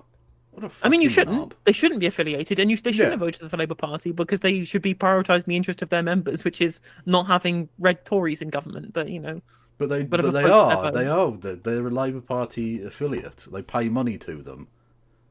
Jesus Christ.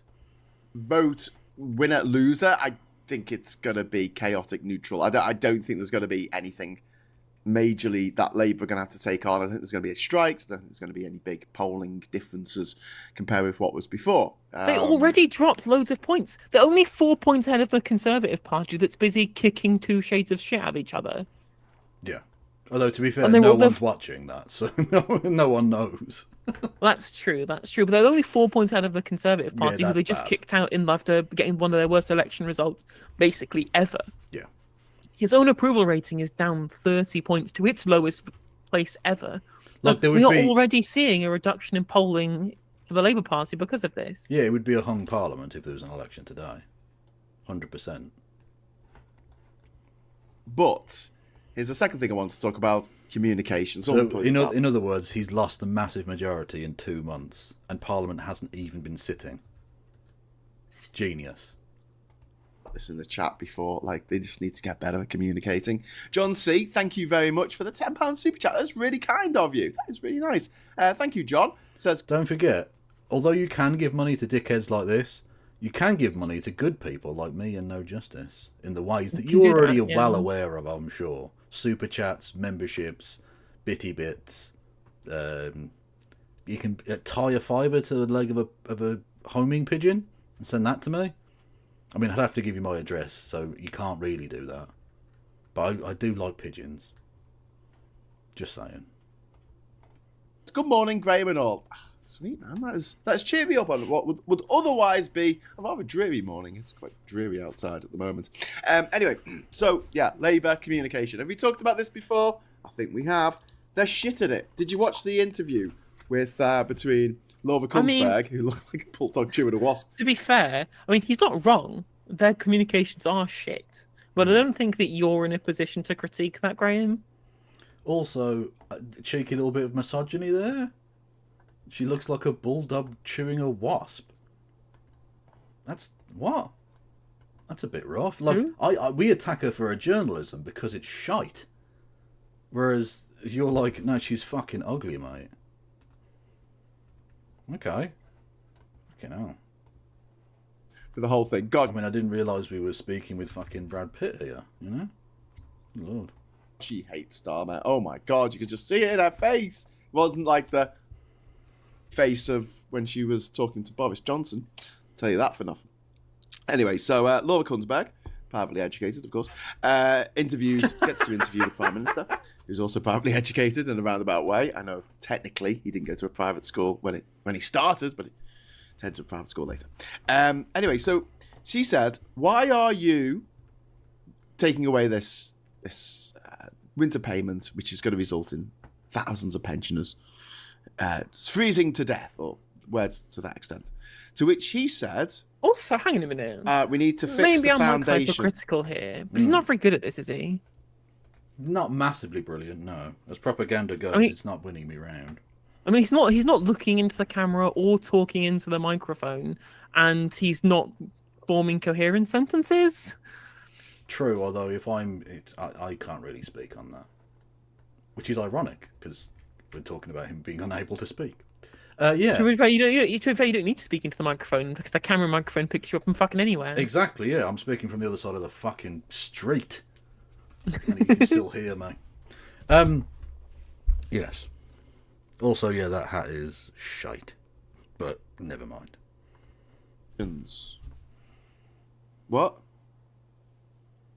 What?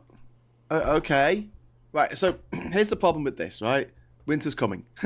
Like Game of Thrones kept telling us it would. And if you... Yeah, it's hilarious. That's a very funny cultural moment. Yeah, thank you.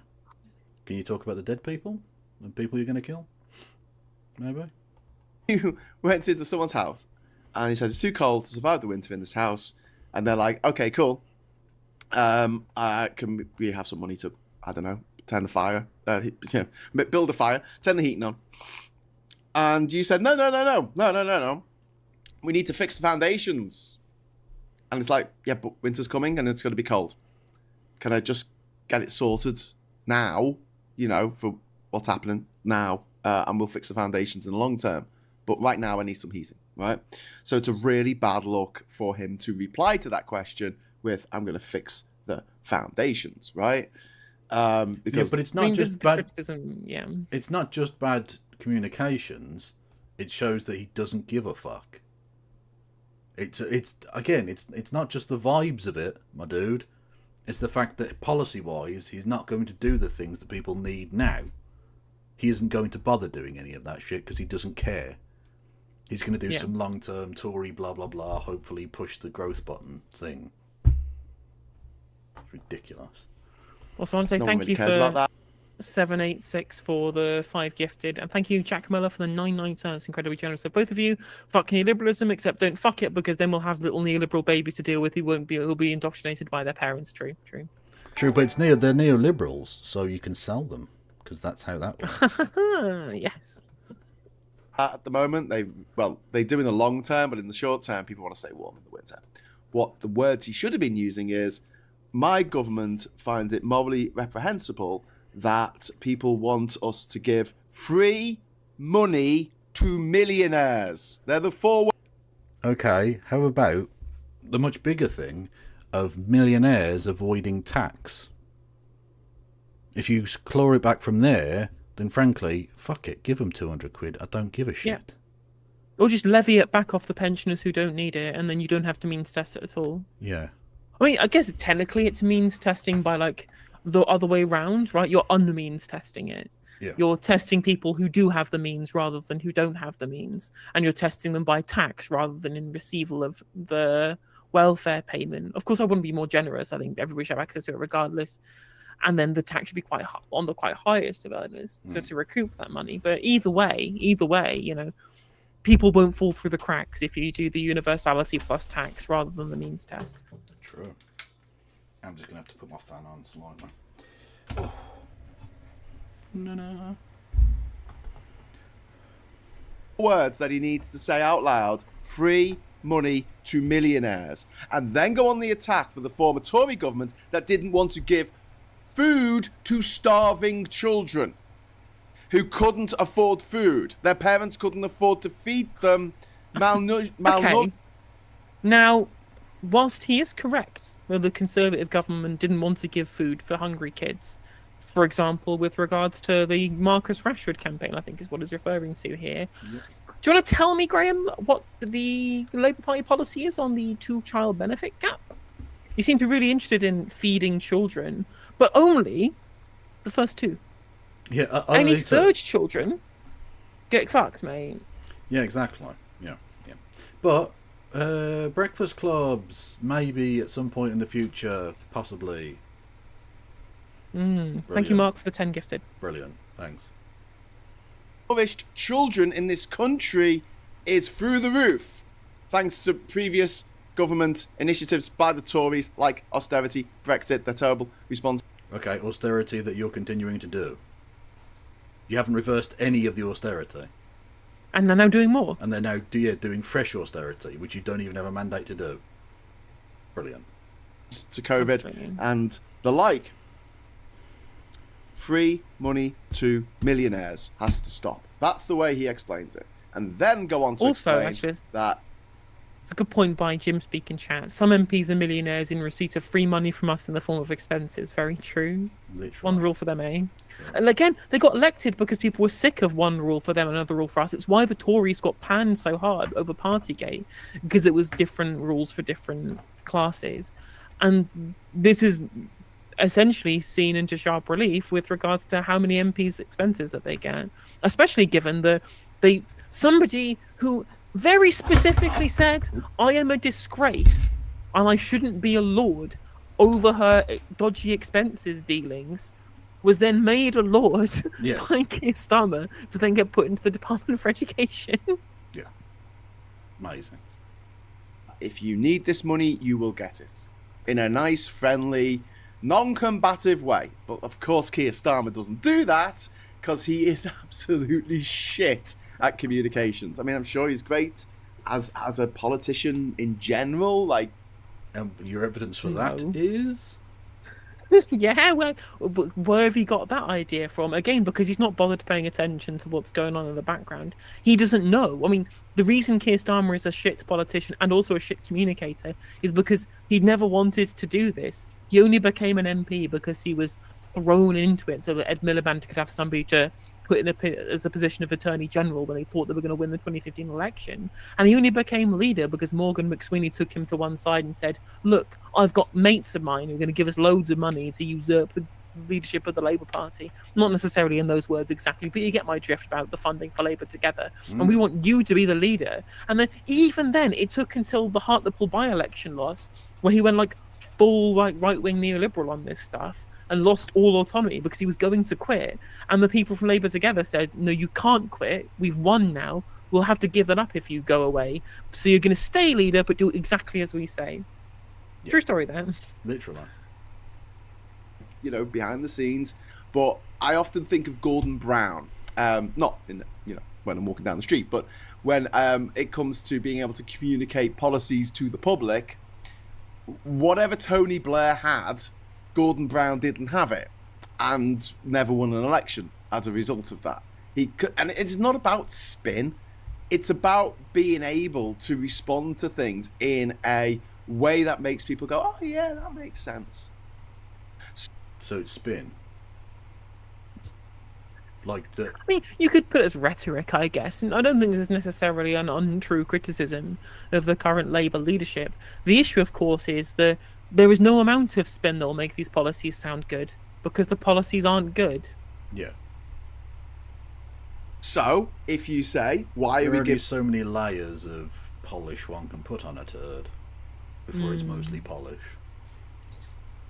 giving free money to millionaires who don't need it, that is a very different proposition to you taking money away from pensioners who are freezing to death as a result of you taking away that winter fuel payment.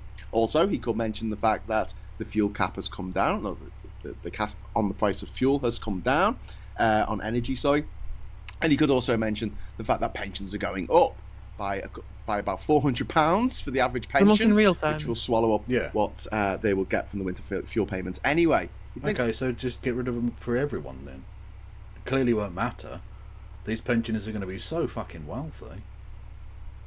Oh yeah, because you know that'd kill even more of them. And that would be too politically unsaleable. Although, frankly, why they've decided to die on this hill for such a small... Like, I could understand them wasting this amount of political capital if it was going to save them 50 billion or something, like some absurd amount of money that would actually transform the options they have in government. But this is going to do nothing. And they've Less than burned nothing. all of the good fucking will they had. All of it. Gone. Already. Exactly. Again, this is why it completely disabuses anybody of the idea that the Labour right are master political strategists, because they are the exact opposite. They are like strategic idiots. In fact, it shows you that despite all of the press being against them and Jeremy Corbyn not being a great communicator, he was nice and he was friendly, but he wasn't like incredibly sharp on rhetoric in the way that a truly kind of He's not skilled massively politician would charismatic, be. no. Yeah. No, exactly. I would agree with you on that.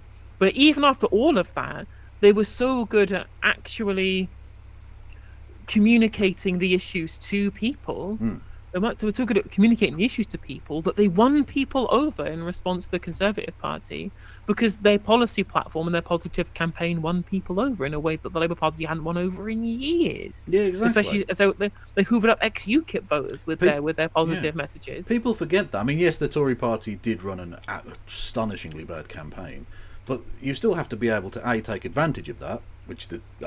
Look how bad the Tory party campaign was this time, and Labour weren't really able to take advantage of it because the polling stayed relatively stable, basically, but they didn't go up massively. You have to be able to take advantage of that, and you have to actually have policies that people want to vote for.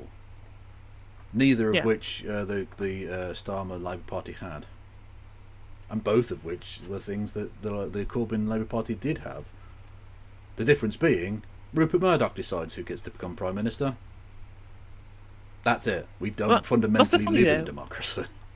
Yeah, that I kept saying this in the run up to the election, is that people kept saying, "Oh, well, you have to play the game of the right-wing press to be able to get into government." I'm like, okay, well then just give up on elections. Just let Rupert Murdoch anoint a new ruler every Well, 5 they literally years. do. Honestly, Get rid of the facade. honestly, it should have ended. There should have been some sort of, not revolt, because that would be illegal and bad, because laws are always correct, but some sort of reaction from the British people to, in 2005, I think it was, there was some umming and ahhing at News International HQ about who they were going to support at the election, and so they did this thing where they said, we're going to announce it on such and such a day, and they literally did a papal style releasing of coloured smoke from the roof of their building in Essex to reveal that they'd anointed the Labour Party. They were going to back the Labour Party in 2005 general election. So you're literally just saying, look, we choose.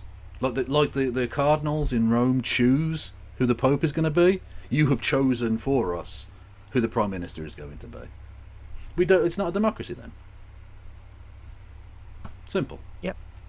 Also, somebody points out asking if Graham Hughes ran for the Liberal Democrats. Yes, he did. He did run for the Piss Diamonds, and not just any Piss Diamonds. He ran for the Piss Diamonds like during the fucking Joe Swinson era. Oh, lovely. Super lefty. Explain any of that. He talked about fixing the foundations. Not helpful, Mr. Starmer. And then you're not going to lose any votes on this. Well, Yes, you are. Lots, actually. we'll come to this in a moment. Right, Ivan, thank you so much for the £5 super chat. That's very kind of you. Laura Kunsberg needs to be replaced as a matter of urgency now. She By the way, doesn't- do we want to move on to the Andrew Tate thing? Andrew Tate. Let's do that. Yeah, Yeah. we got through the Unite Tory Union stuff, which is probably what I'm going to do as a segment, because my god, that guy's fucking like, literally like vegetable tier IQ. So It's a beautiful thing. So, Andrew Tate, currently on trial under house arrest in Romania for rape, sex trafficking, etc., etc. So I suppose, content warning, this is going to cover some incredibly potentially triggering concepts like sexual assault and that sort of thing. Panorama, a well-known British institution. For Americans, think of it like, is it 60 Minutes? I think is a well-known documentary type show in America.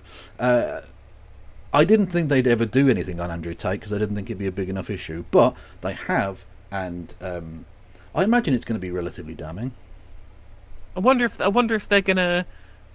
I don't know if they're gonna have a conversation said about by somebody else who says that he said something anti-Semitic, and then he actually turns out that he didn't say that at all, and it was, or they claim that they didn't actually say it at all, and then all it is one word against theirs. But now we know we proved that Andrew Tate is anti-Semitic, because that's what Panorama never does. They've never done that. No. So it's going to get copyright cucked on YouTube. Do you know? I have no idea. I don't know. I'm gonna. Maybe. I'm just gonna going to keep go my- with I'm it, but we'll see. I'm gonna keep myself glued to my stream thing on Okay. YouTube just in case. The outskirts of Bucharest, Romania.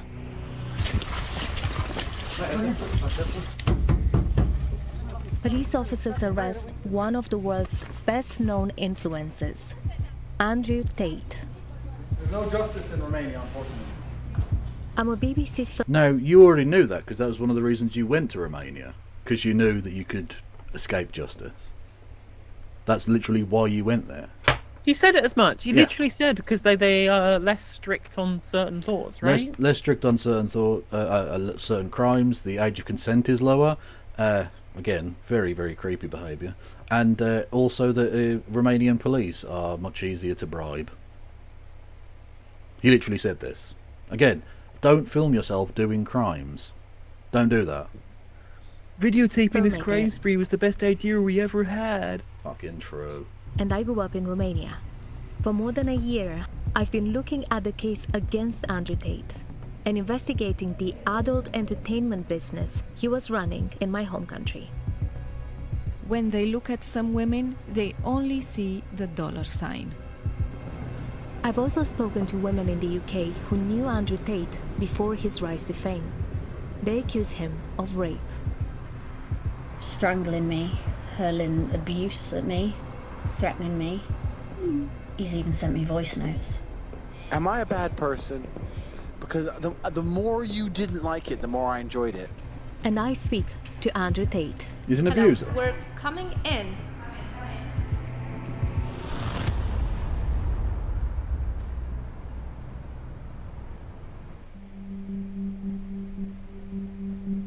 Can you say a few words? Honestly, that fucking on the hairline is a crime as well. Jesus.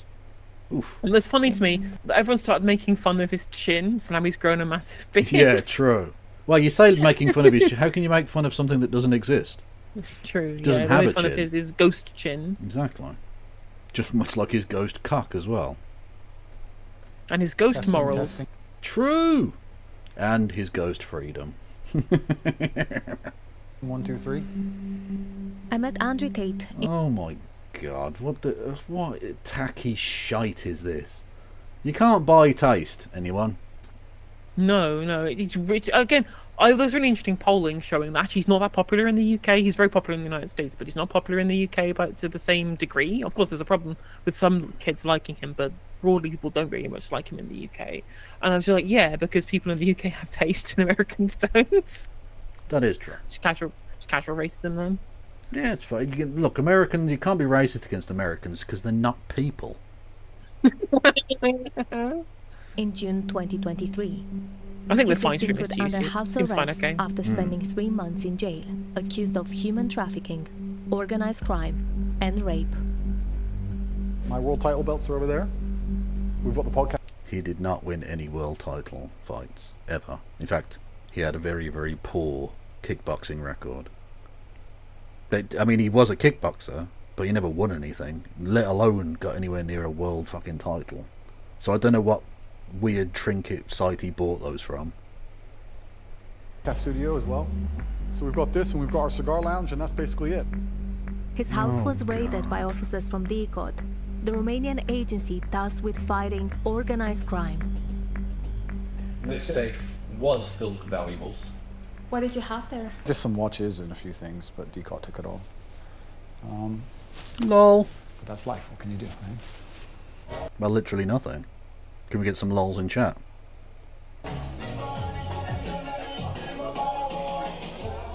This room is known to his fans. Before he was arrested with his brother Tristan, he posted videos of parties here on YouTube, attracting millions of views. Ed, you're not allowed to kidnap this many people.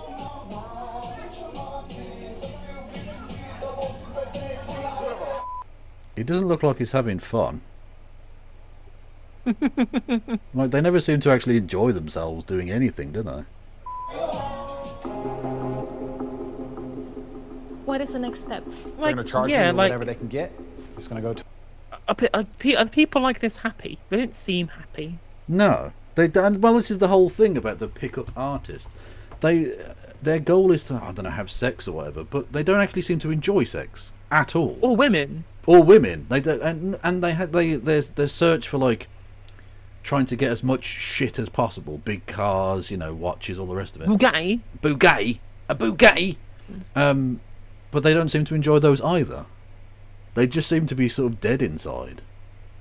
Well, it's neoliberalism rote, isn't it? It's, Oh yeah, absolutely. It's just the only thing that matters is the value of the things rather than the cost of the things rather than the value. And it's always funny when he goes like, "I'm outside of the Matrix" and blah blah blah. No, you couldn't be more fucking Matrix. You couldn't be more a part of the system. You are the ultimate fucking dickhead plugged into the world economy. Exactly. You have taken the ideological basis of the richest people in the world who control the world. I'm Andrew Tate. Systematically, not individually, not a cabal or anything. Yeah. I'm like, yeah, you just are part of like the dominant ideology. Yeah. To a court, and the court's going to throw it out, and we'll be found innocent. I know I'm Of course innocent. you I live will, with pure heart. babe. I've never done anything wrong. But I'm within Romania, and I'm beholden to the Romanian legal system, and I refuse to be a fugitive and run away. You literally did, and it was revealed by Aidan Ross that you were going to, which is why they then removed your ability to leave the environs of Bucharest initially, because you were literally going to leave the country. I didn't know this. That's very funny. It is very funny. Aidan Ross, the man who literally sniffed this man's seat when he got up, an amazing clip you should all look at. Fantastic stuff. I mean, literally, unbelievable shit. Also, Aidan Ross's pronunciation of Benito Mussolini's name will never be not funny to me. Oh my god, the fucking one where he reads out the definition of fascism is the funniest shit. Oh, we have to bring up the clip. It's too fucking funny. Yeah. Honestly, Benito Mussolini, genius. Aidan Ross, fascism, I guess. I don't know. It's amazing. We've just watched Graham Hughes. We're finding someone like who's even dumber. Yeah. Oh no, he is absolutely dumber. And again, Aidan Ross is the perfect example, right? The perfect example that capitalism does not. It's not meritocratic. No. It doesn't award the best people. Not the most, the most worthy, intelligent, effective. No. So this is him finding out what the word fascism means. And he definitely doesn't understand it because he can't even say it. What does a fascist mean?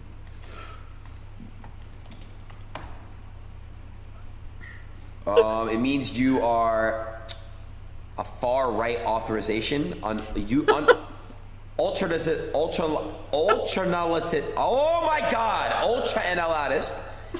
analyst political ideology movement characterized by dictator leadership, centralized autocracy, militarism, forcible suppression of opposition.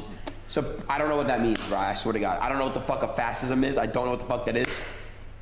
Benito Mussolini and Giviante Gentile and Jason Stanley. Like, who the fuck are these people, bro? Never heard of my fucking life. Wait for it. What is an example of a fascist? Yo!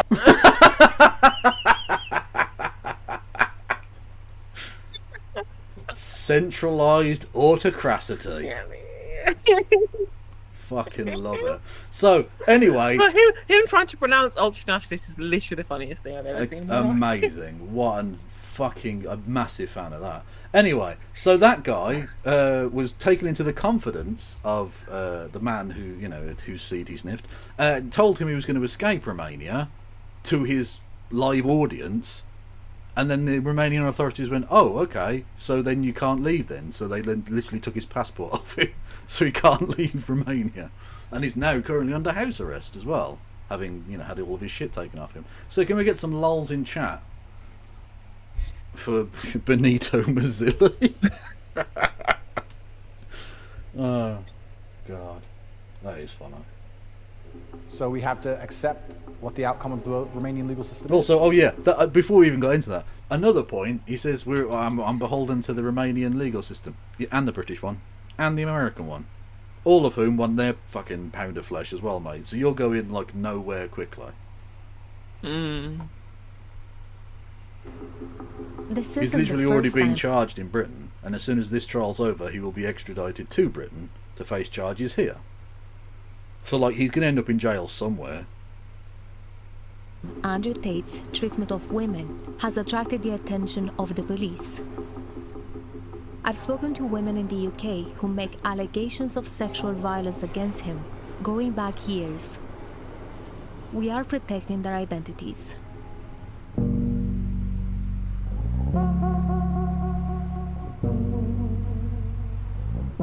Luton is fairly small. There was only 3 clubs, and then just a couple of other bars. Everyone just went to the same places, really, yeah. Sienna, not her real name, says she met Andrew Tate on a night out in Luton in 2014. Luton. He was into kickboxing then. What do you reckon's more grim, Luton or Bucharest? Luton. Almost certainly. I think potentially he kind of had a bit of a following on Twitter, maybe. He was born in the US and moved to the UK when he was 11. We got on really well, we had a few drinks. There was no bad vibes. It was just kind of a standard one-night stand. A few months later, Sienna says they met again. We went to my bedroom and we were laying on the bed, and we started having sex. That was when he put his hands around my throat. I think he did it a few times, but like let go, and I think like maybe like the third time he did it, he didn't let go, and I was like struggling for air, and that was when I lost consciousness.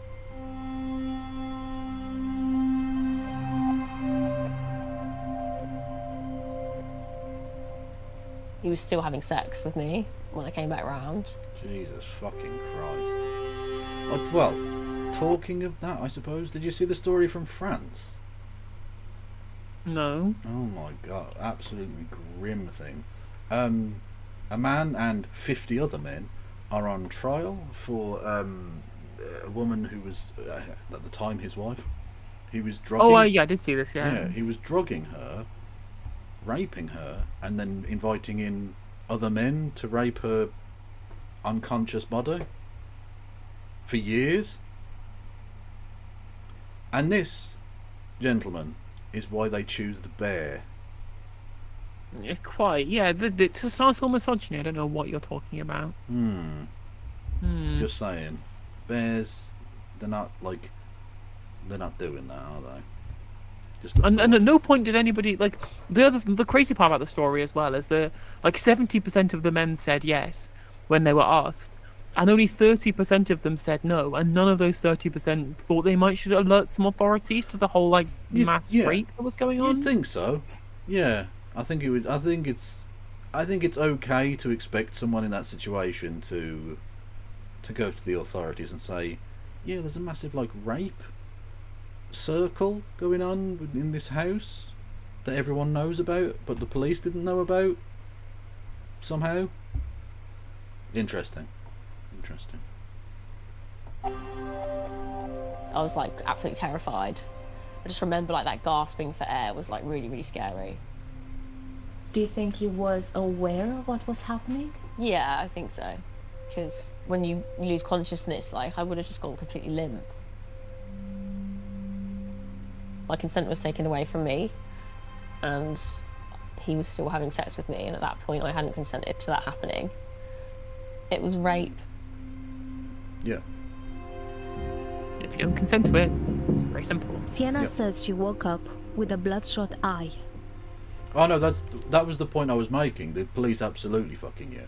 There's no way something as big as that happens and the police don't know anything about it. Like they fucking know. But the police, just like in the police everywhere else, and this is why ACAB is a universal thing. Borders do not respect the ACAB situation. Yeah, the police would have known and didn't care. They don't care. One of the whites of my eyes had just gone completely red, and apparently it's quite common in domestic abuse cases where there's been strangulation. Jesus. We've spoken to one of Sienna's friends, who says she told him about what had happened to her at the time. He also says he saw her eye injury. Sienna didn't go to the police and says she regrets it. I just thought if I told people, they would just blame me. It makes me sad for my like younger self that I kind of let it happen to me. Almost 6 months after their arrest, the brothers are back in court in Romania. Andrew Tate is now charged with rape, human trafficking, and forming an organized crime group to sexually exploit women. These are the people that are supposed to defend us against the degeneracy. Didn't you know? Yeah, the problem is migrants coming in here and committing the crimes. And yes, the migrants are the problem. It's definitely not the rich people who are part of rings where consent gets violated regularly. To be fair, in Romania, it does appear, at least in this instance, it is the immigrants coming in doing the crimes. Yeah. To be fair. Neither of the Tate brothers are, from Romania. Naturalised Romanian citizens. Yeah. Are you sorry? Are you alright? We've seen the summary of the case file against Andrew Tate. The prosecution says they spoke to 7 women and compiled more than 300 pages of testimony and transcripts. The BBC can't confirm their accuracy. The Romanian prosecutors say they have testimony from a woman who alleges she was strangled by Andrew Tate during sex. Does appear to be a The case file pattern. says that, like Sienna told me, the alleged victim experienced blood vessels bursting in her eye.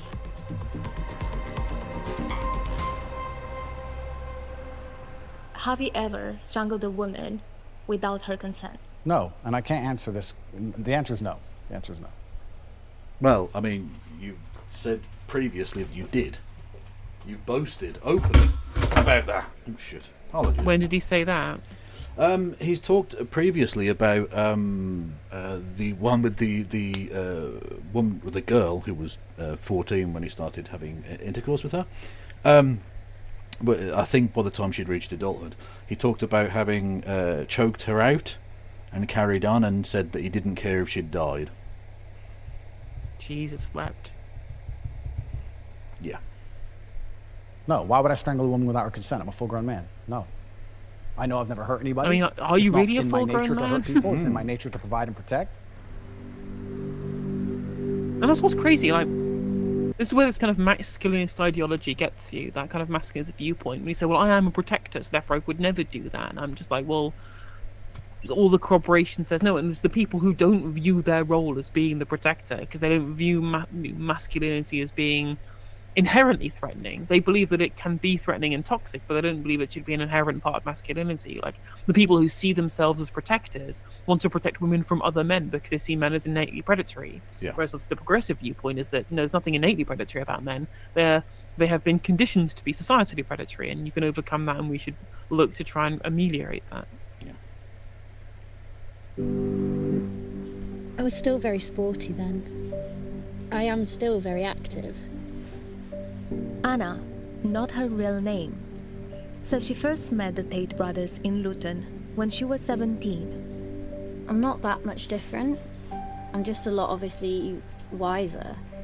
I'm just a lot more cautious. Still the same amount of fun, though, I like to think.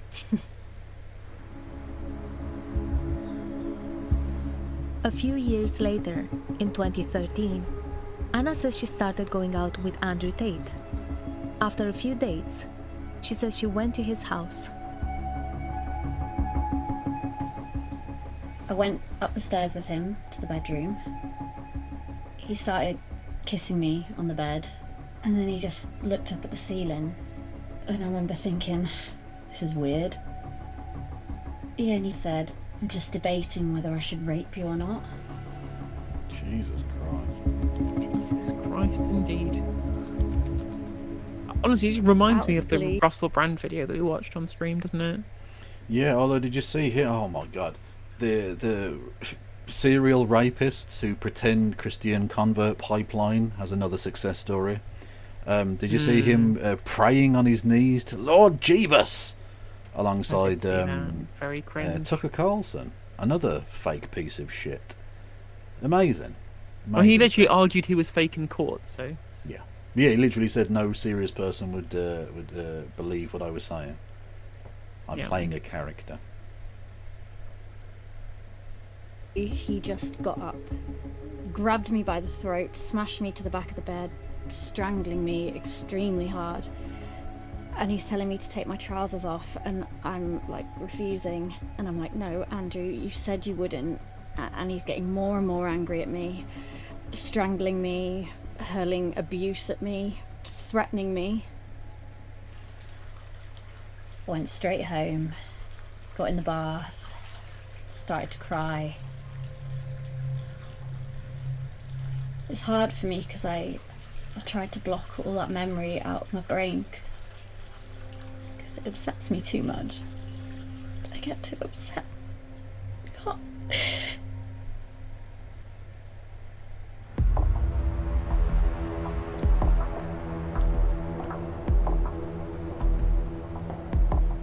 Afterwards, Anna says Andrew Tate sent her text messages and voice notes about rape and sexual violence. Am I a bad person? Because the more you didn't like it, the more I enjoyed it. Yeah, that's the mindset of a rapist. That's literally the point.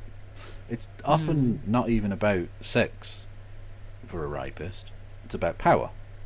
Yes. Which is often why, this is an incredibly graphic thing, but it's true, rapists don't always have an erection and will violate their victims in a number of other ways because, again, they're not actually sexually aroused. It's about and it's power also, and again, domination and punishment. And that's a lot of the reason, like, essentially with the kind of people who go in Andrew Tate sphere is that it's the conquest that they care about rather than the act of sexual pleasure. Yeah. Because they're not there for it. I mean, again, they seem to pretty much hate women, so... Oh, yeah, absolutely. Loved how much you hated it. Turned me on. Why am I like that? Why? In another voice note, he speaks about strangulation. Are you seriously so offended I strangled you a little bit? You didn't pass out. Is that a Panorama real aware voice of note they're 5 playing women. there? Is that done by AI or some shit? Well, I mean, I assume they're claiming they're real, right? Yeah. So, I mean, I I mean, can't WhatsApp, conclusively it prove saves it. the records, yeah. Backs exactly. up. Yeah, it seems legit. Yeah. One hopes that the police have been trawling through these messages. Who say they've been strangled by Andrew Tate. I'd get the texts and I'd feel really sick about it.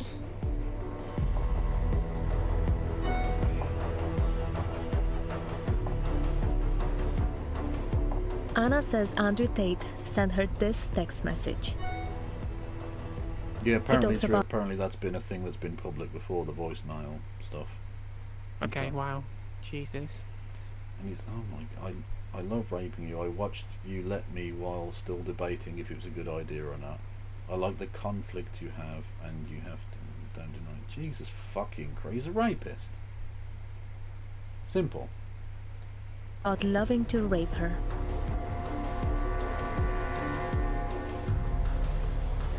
I don't know how you'd argue this in fucking court. Like, yeah, I'm innocent. I'm gonna get proved innocent in court, and I'm just like, After they've got the fucking recordings, mate. Yeah. You're OJ. You're guilty as fuck. True. Although, to be fair, OJ didn't get convicted. So that's not a good example. Or maybe for your Andrew point. Tate will get away with it then. One hopes not. After the alleged rape, Anna says she continued to see Andrew Tate for a few months before breaking up with him. What's going to make me feel better for what's just happened? Well, if I still see him, then it's consensual. So then that makes that disappear. That's how I was able to cope with going to sleep at night. In 2014, she told police Andrew Tate had raped her. 2 other women made similar allegations, and an investigation started. In 2014? 10 fucking years ago? The police are shit. It's how long justice takes. Wow. Yeah. In 2019, a file was sent to the Crown Prosecution Service. It decided there wasn't enough evidence to bring charges. Good old Kia. I mean, he probably didn't do it personally, but you know. Have you ever had sex with a woman against her will? Absolutely not. I would be charged and in jail for rape if I did that. No. So my lawyer has told me to say. And I find it very strange you're asking me this question. The answer is obviously, of course, no, because that's a crime. What do you mean? Yeah, You well, find it yeah, very- it's true. I mean, he's not wrong there to say. Well, I mean, even if he had done it, why would he just admit it on camera? Like, Well, he has previously in the he's past. evil, but- not stupid. But regardless of that, like, it's not a strange question to ask you, considering you're being charged with that in several places. Yeah. So it's it's probably a true, fair true. question, actually. Yeah, as Becca points out correctly in chat, like, rape is basically decriminalised in the UK because it's so difficult to get a conviction. That Yeah. I'm not surprised that we got nowhere. Yeah, when it's less than 1% of rapists ever see a day in jail. Well, it's not illegal then. Nope. CPS, the Crown Prosecution Service, found me innocent and found me not to have done those things. No, time out, Holmes. Saying there isn't enough evidence to proceed with a case is not saying you're innocent. True. Now, in a very philosophical sense, innocent until proven guilty, sure. But you're saying that proof positive that they proved you innocent, which they cannot possibly have done, because the CPS doesn't decide that. Courts decide that. If you believe in the British legal system and you believe in the justice system, you should be, okay, Andrew's innocent, there's nothing to talk about. And that's the case. The CPS said they didn't have enough evidence. It's very different to saying that they found you innocent. It's innocent until proven guilty. I've never been proven guilty. I've never done those things. And I never would. It's not who I am. It's not my character. We've spoken to a number of women who say, It's core to your character. What the fuck are you talking about? That is you. What the fuck? all of these things happened. Strangulation without their consent and having sex with them against their will. Well, then, are they lying? I don't commit crimes. I don't commit crimes. It's not who I am as a person. I've never hurt anybody, male or female. His lawyer literally spoon-fed him those words. Like, that's not how he talks. Ever.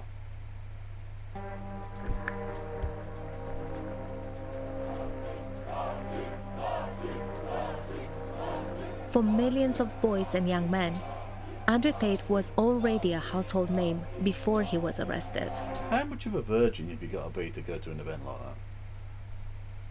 Like, for real? What do you have to get minus bitches to turn up to that, or what? I mean, that's what the feeling of inadequacy draws them to him. Yeah, I'm absolutely certain that a lot of, not just fascism, but authoritarianism, I think, comes from sexual inadequacy.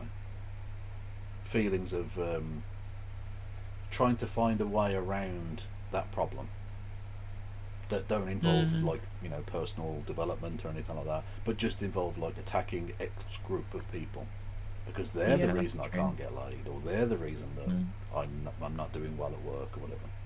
Yeah, well, that's the interesting thing as well, is that there's a really great video put out by Cuck Philosophy the other day, yesterday I think it was, about the link between being lower middle class or being petit bourgeois with fascism during the Weimar Republic, and I found it was really interesting in explaining the phenomenon of fascism being a petit bourgeois ideology. Well worth watching.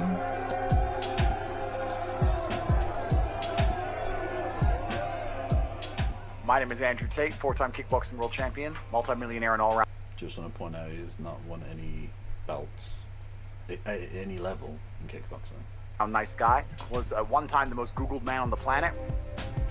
What? The majority of his content is actually looks and sounds quite innocent, or like he's giving advice to boys, to young men who might be in some kind of identity crisis, who might look for their own sense of what is it to be masculine, what is it to be a man. Then there are parts to his rhetoric that are very clearly misogynistic, that are very clearly hateful. That's how it goes. Slap, slap, grab, choke, shut up, bitch, sex. Women give sex to get attention. That's how it should work. Women are dumb. We know it. We're not supposed to say it. Andrew Tate. So he would never hurt anyone. So it's just like not true, like in like not just in the way that obviously it's clear that it's not true, but also like the data shows like women are outperforming men in every single academic institution in the country and at every level that's now. Because of the cultural Marxisms. It's because of woke. Yeah. Its arrest hasn't affected his popularity.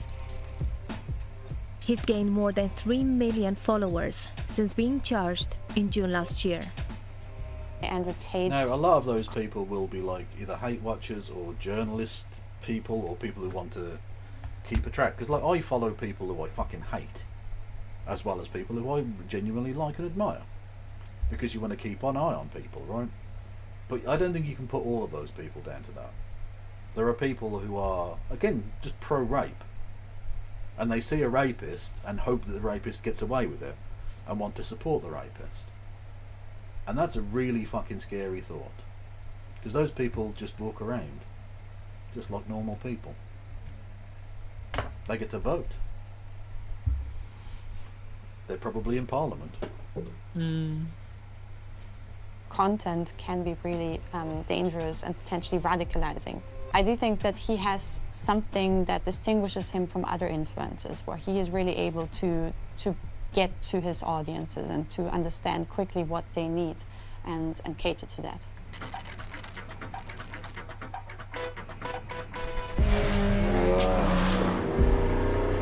walk around Bucharest, it's just Lambos, Ferraris, Lambos, bro, it's mafia money. It's the richest country in the world.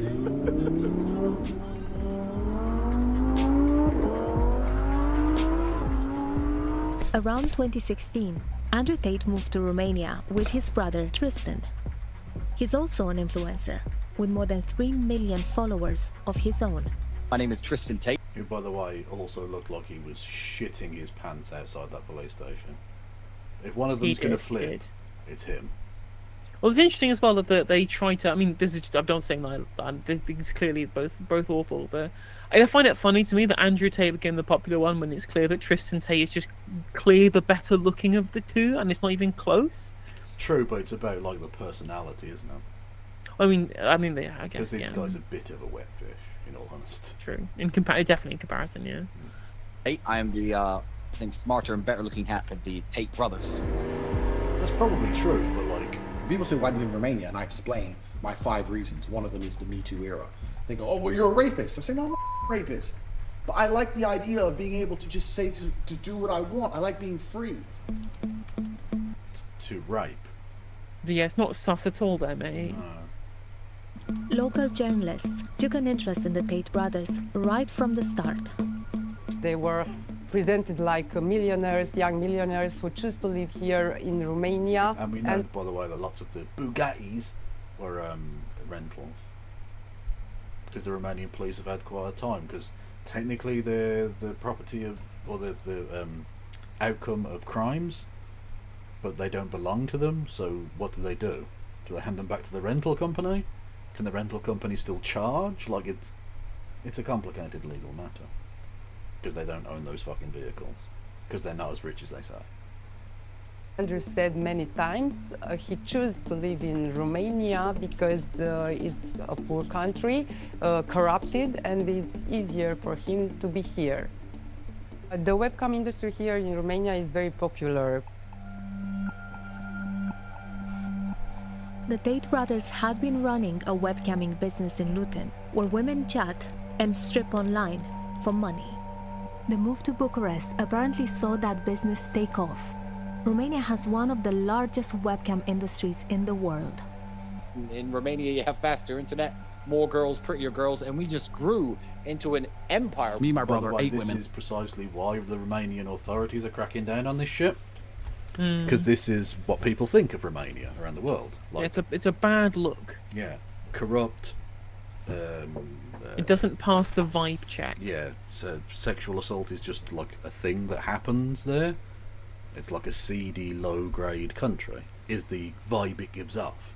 And obviously Romania wants to be thought of as a modern, progressive, European family of nations kind of a place. And so it has to crack down on shit like this.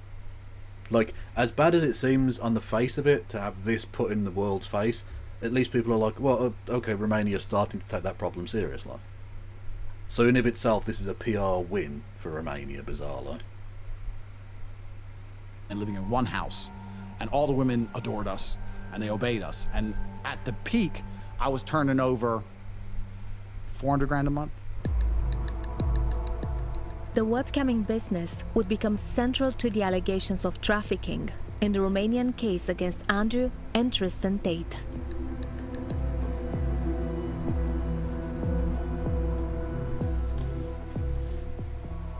The industry is so big that it feels like it's now normal to say I am a webcam model. Raluca, not her real name, is a Romanian webcam model in Bucharest. She's being portrayed by an actor. Why did you decide to do the interview anonymously? They can always share my naked content anywhere. They are men with influence, with resources. They are dangerous people. Raluca says she dated Tristan Tate briefly, and that in 2021 she started working for the brothers. This is the first time she's described publicly what she says happened to her. Control and manipulation play a primary role in their business model. That's the way they work. Basically, the girls who worked for them were in love with them. Some, not all, but all those who were in love with them could be manipulated. They have to love you. It's essential to the business, because otherwise women have no loyalty. Unlike you, apparently. The Romanian case file alleges that Andrew Tate trafficked 2 women from the UK to work alongside Romanian women. The prosecutors say the brothers were recruiting, arranging their transport, and providing accommodation for the women in Bucharest for the purpose of exploitation. Did you ever hear of women being brought from the UK or from different parts of the world? Yes, I did. When they were running their webcam studios, they had employees brought from London, from the UK. I even met girls who were from the UK and lived in Romania. They worked for them, and they were probably dating them too. The prosecutors in Romania allege that Andrew Tate was in charge of the business. In the past, he's played up his role. I had 4 premises, and I had 75 girls on the books. They weren't all working at once, but I had 75 girls who would do like 1 shift a week, or 3 days a week, or 7 days a week. 75 women worked for me at the peak of it all. So how many women worked for you? Don't know. Can't remember. I know, totally not taking advice from my lawyer when I say that. Honestly, I can't remember, and we have never kept any filings for our business at all, ever. Yeah, real David Cameron and the legal advice vibes. Well, it's very Donald Trump claiming not to know even the name of his own company when he was in the affidavit. He pled the fifth. Genius. You were saying 75 at some point? Yeah, that's a complete lie. I'm not making up the numbers. Sure. Everything I'm saying now is everything I've seen on your website at some point. It's difficult for me to say exactly how many women worked for me. I can't think of a number. There was a while. So hang on, is he saying he was lying? Is that the point? So you're a bullshitter? I mean, we know that much, I guess. When I was involved in managing some women, this is 10 years ago at the very beginning of it, and I made some money, but it's not the beginning of my empire. It's not why I'm successful, and it's not something I have anything to do with anymore. Okay, babe. Cope harder. Tristan had contacted me on Facebook. He'd messaged me saying, I run a camming business. I think you'd do great. You've got a really good look. Daisy, not her real name, is speaking for the first time publicly about her experience with the Tate brothers.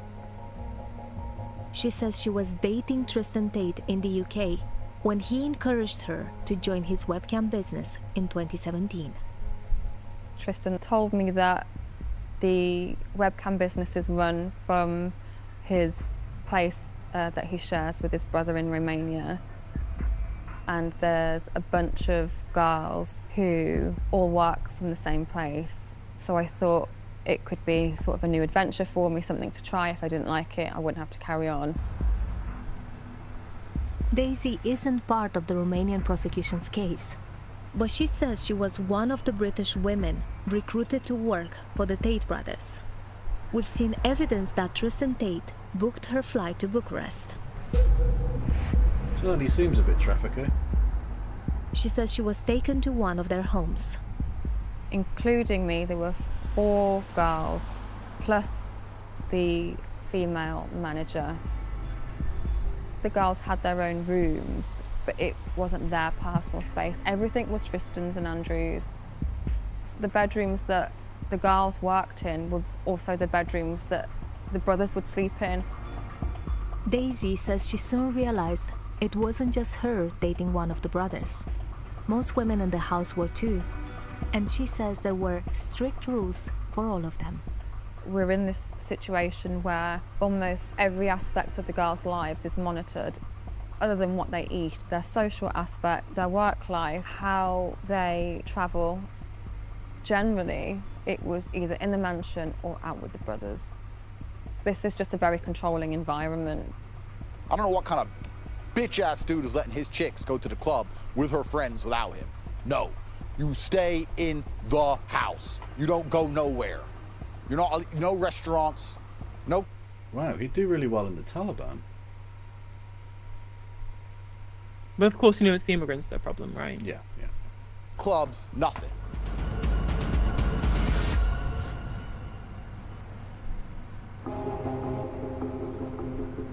The Romanian prosecutors say they have statements from 3 women who describe feeling controlled by the Tate brothers. In the case file, the women say they were not allowed to leave the house on their own. How much freedom? So, like, a hostage, like a prisoner. Okay. You trying to say that Andrew Tate is Hamas? Well, I don't know if he's ever been to Doncaster, so I can't really speculate. Then But that is the women yes, that was that is. I mean, controlling is one way of calling it. An actual hostage situation, literally, is what that is. Yeah. They didn't work for me. They worked for themselves, and I helped them with a few things. I had less control. He's Uber. He's fucking Uber. He right? is. You're not an employee. You're an independent contractor. I didn't do it. Look, I just helped them with a bit of filing, a bit of paperwork. I did the taxes. You know? Like, shut the fuck up, dude. Over them by helping them out than any normal boss of any normal job would have control. I just helped them find a cameraman. And the idea that I had control is absolutely insane. I had less control than the boss at McDonald's has over McDonald's employees. But Andre, what you're saying is diminishing your whole webcam business to just being the person who found a cameraman for the Correct. women.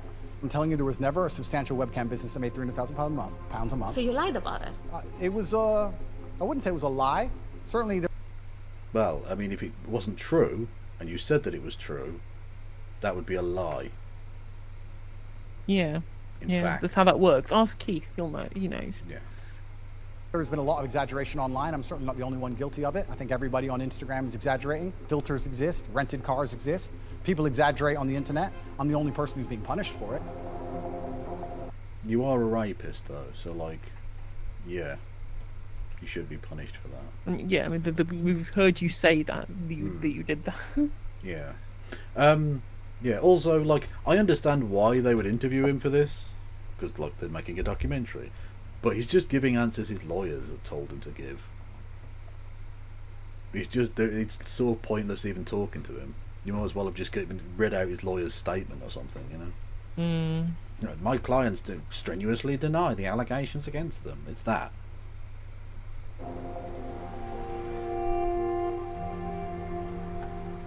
A few days after arriving in Romania from the UK, Daisy says she broke up with Tristan Tate. But she says that didn't stop him. He'd come in the room and he was wanting to have sex with me. I told him no 10 to 15 times, that I didn't want to, and he just put his hands around my throat and proceeded to do what he wanted to do anyway. I just hate the fact that I couldn't even stick up for myself. And then that brings such a level of self-hatred and anger towards yourself. Fucking evil, man. Daisy hasn't reported her allegation to the police. We spoke to one of her friends who says after Daisy returned to the UK. By the way, can we just have a quick moment to just say, anyone who amplified these motherfuckers, anyone who defended them, supported them, bigged them up, gave them a shout out, let alone the people who sniffed their fucking seats. You people you are complicit in these crimes. You have that on your fucking conscience. Fuck you. She was upset and told him Tristan Tate had been forceful with her sexually.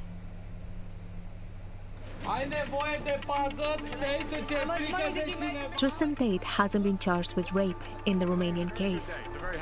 But together with his brother, he's charged with human trafficking and organized crime. Did you exploit any women, Tristan? He's also accused of inciting others to violence. We asked Tristan Tate about all the allegations against him. He declined to comment.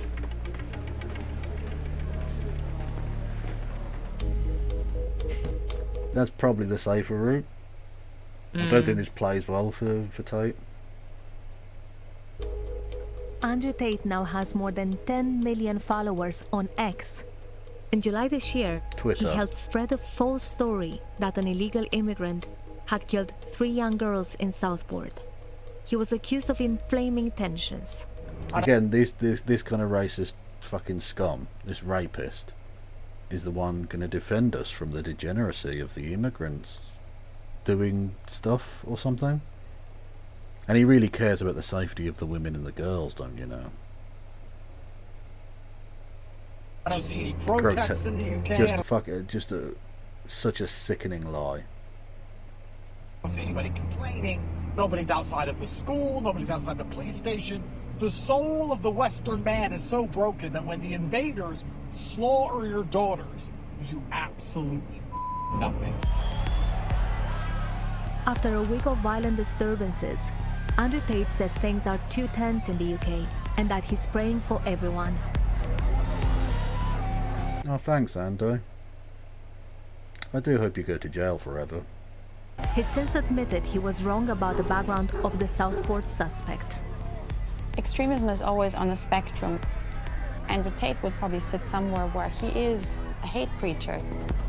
Yeah, he is 100%. someone who does endorse ideological extremist ideas and deeply misogynist ideas that are incompatible with human rights and fundamental rights. Oh yeah, and of course, lest we forget, Nigel Farage admitted on the news that he had used Andrew Tate as a source of information when he spread lies about the killer. Isn't our right wing wonderful? Wonderful stuff. Then, in August this year, Andrew and Tristan Tate's legal troubles deepened. The Romanian authorities raided their home again, and they were taken back into custody. Lol. We live in an empire of lies, and I've explained this at length before, and their goal is to punish the truth tellers because we are not their allies. Except you've done nothing but lie in this. Romanian prosecutors are investigating fresh allegations against the brothers, including claims they trafficked 34 women. Andrew Tate is also being investigated over claims he had sex with a minor and was put back under house arrest. This is a setup. It is done on purpose, and it is designed to come up with the most heinous possible crimes to slander our name. This is disgusting. Thank you. I mean, you literally boasted about doing these things. Yeah. A trial date for the original allegations has yet to be set, when the prosecution's evidence will... Also, tribunal. That shouldn't have made me laugh, but God bless you, Romania. ...be put to the test. If found guilty, they could face more than 10 years in prison. I look forward to the truth. And honestly, how is it only 10 years they're looking at? And again, that's just in the Romanian case, in the case in Britain, and possibly one in America too. I look forward to the truth being blasted all over the BBC that Andrew Tate was found not guilty because I've never done anything wrong. And all I can do is take the lessons I learned and move forward. Fucking rubbish. We asked Andrew Tate about the most recent allegations against him. He declined to comment. What a surprise. Back in the UK, Sienna and Anna Old fucking Nancy Tate keeping his lips closed on this one. are suing him at the High Court in London.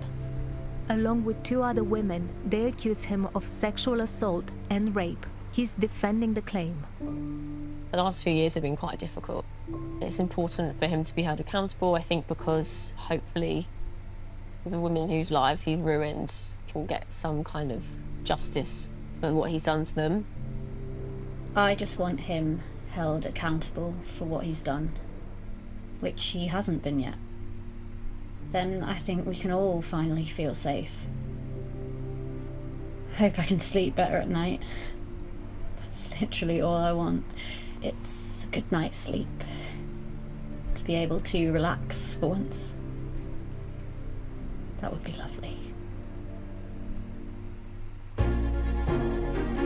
Well, that was disturbing. That was disturbing and horrific. And yeah. Oh, I'm not. You know what? I'm not going to put Tony Robinson back on the screen because that feels inappropriate in the circumstances. Yeah, that's very inappropriate. Yeah. Okay. No worries. I'm going to raid out to President Sunday on YouTube. Yes, I think I am too.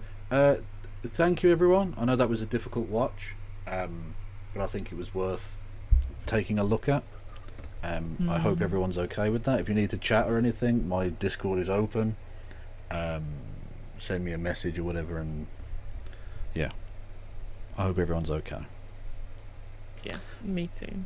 Yes, Me too. we'll speak at another time. Yeah.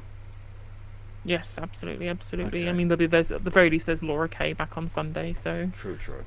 Everyone go and follow No Justice MTG on the various platforms. Yes, absolutely. Please go and watch Kevin Logan over at KF Logan 1875 on Twitch or at Ploppy111 over on the YouTubes. There you go. Yeah. Kina 2 for the raid? Very possible. Free Palestine. Indeed, Free Palestine. Bye.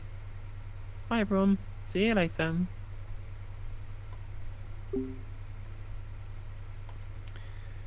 Okay, everyone.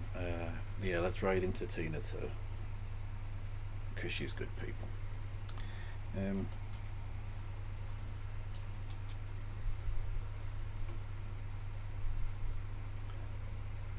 Stay safe, stay beautiful, and I'll be back tomorrow.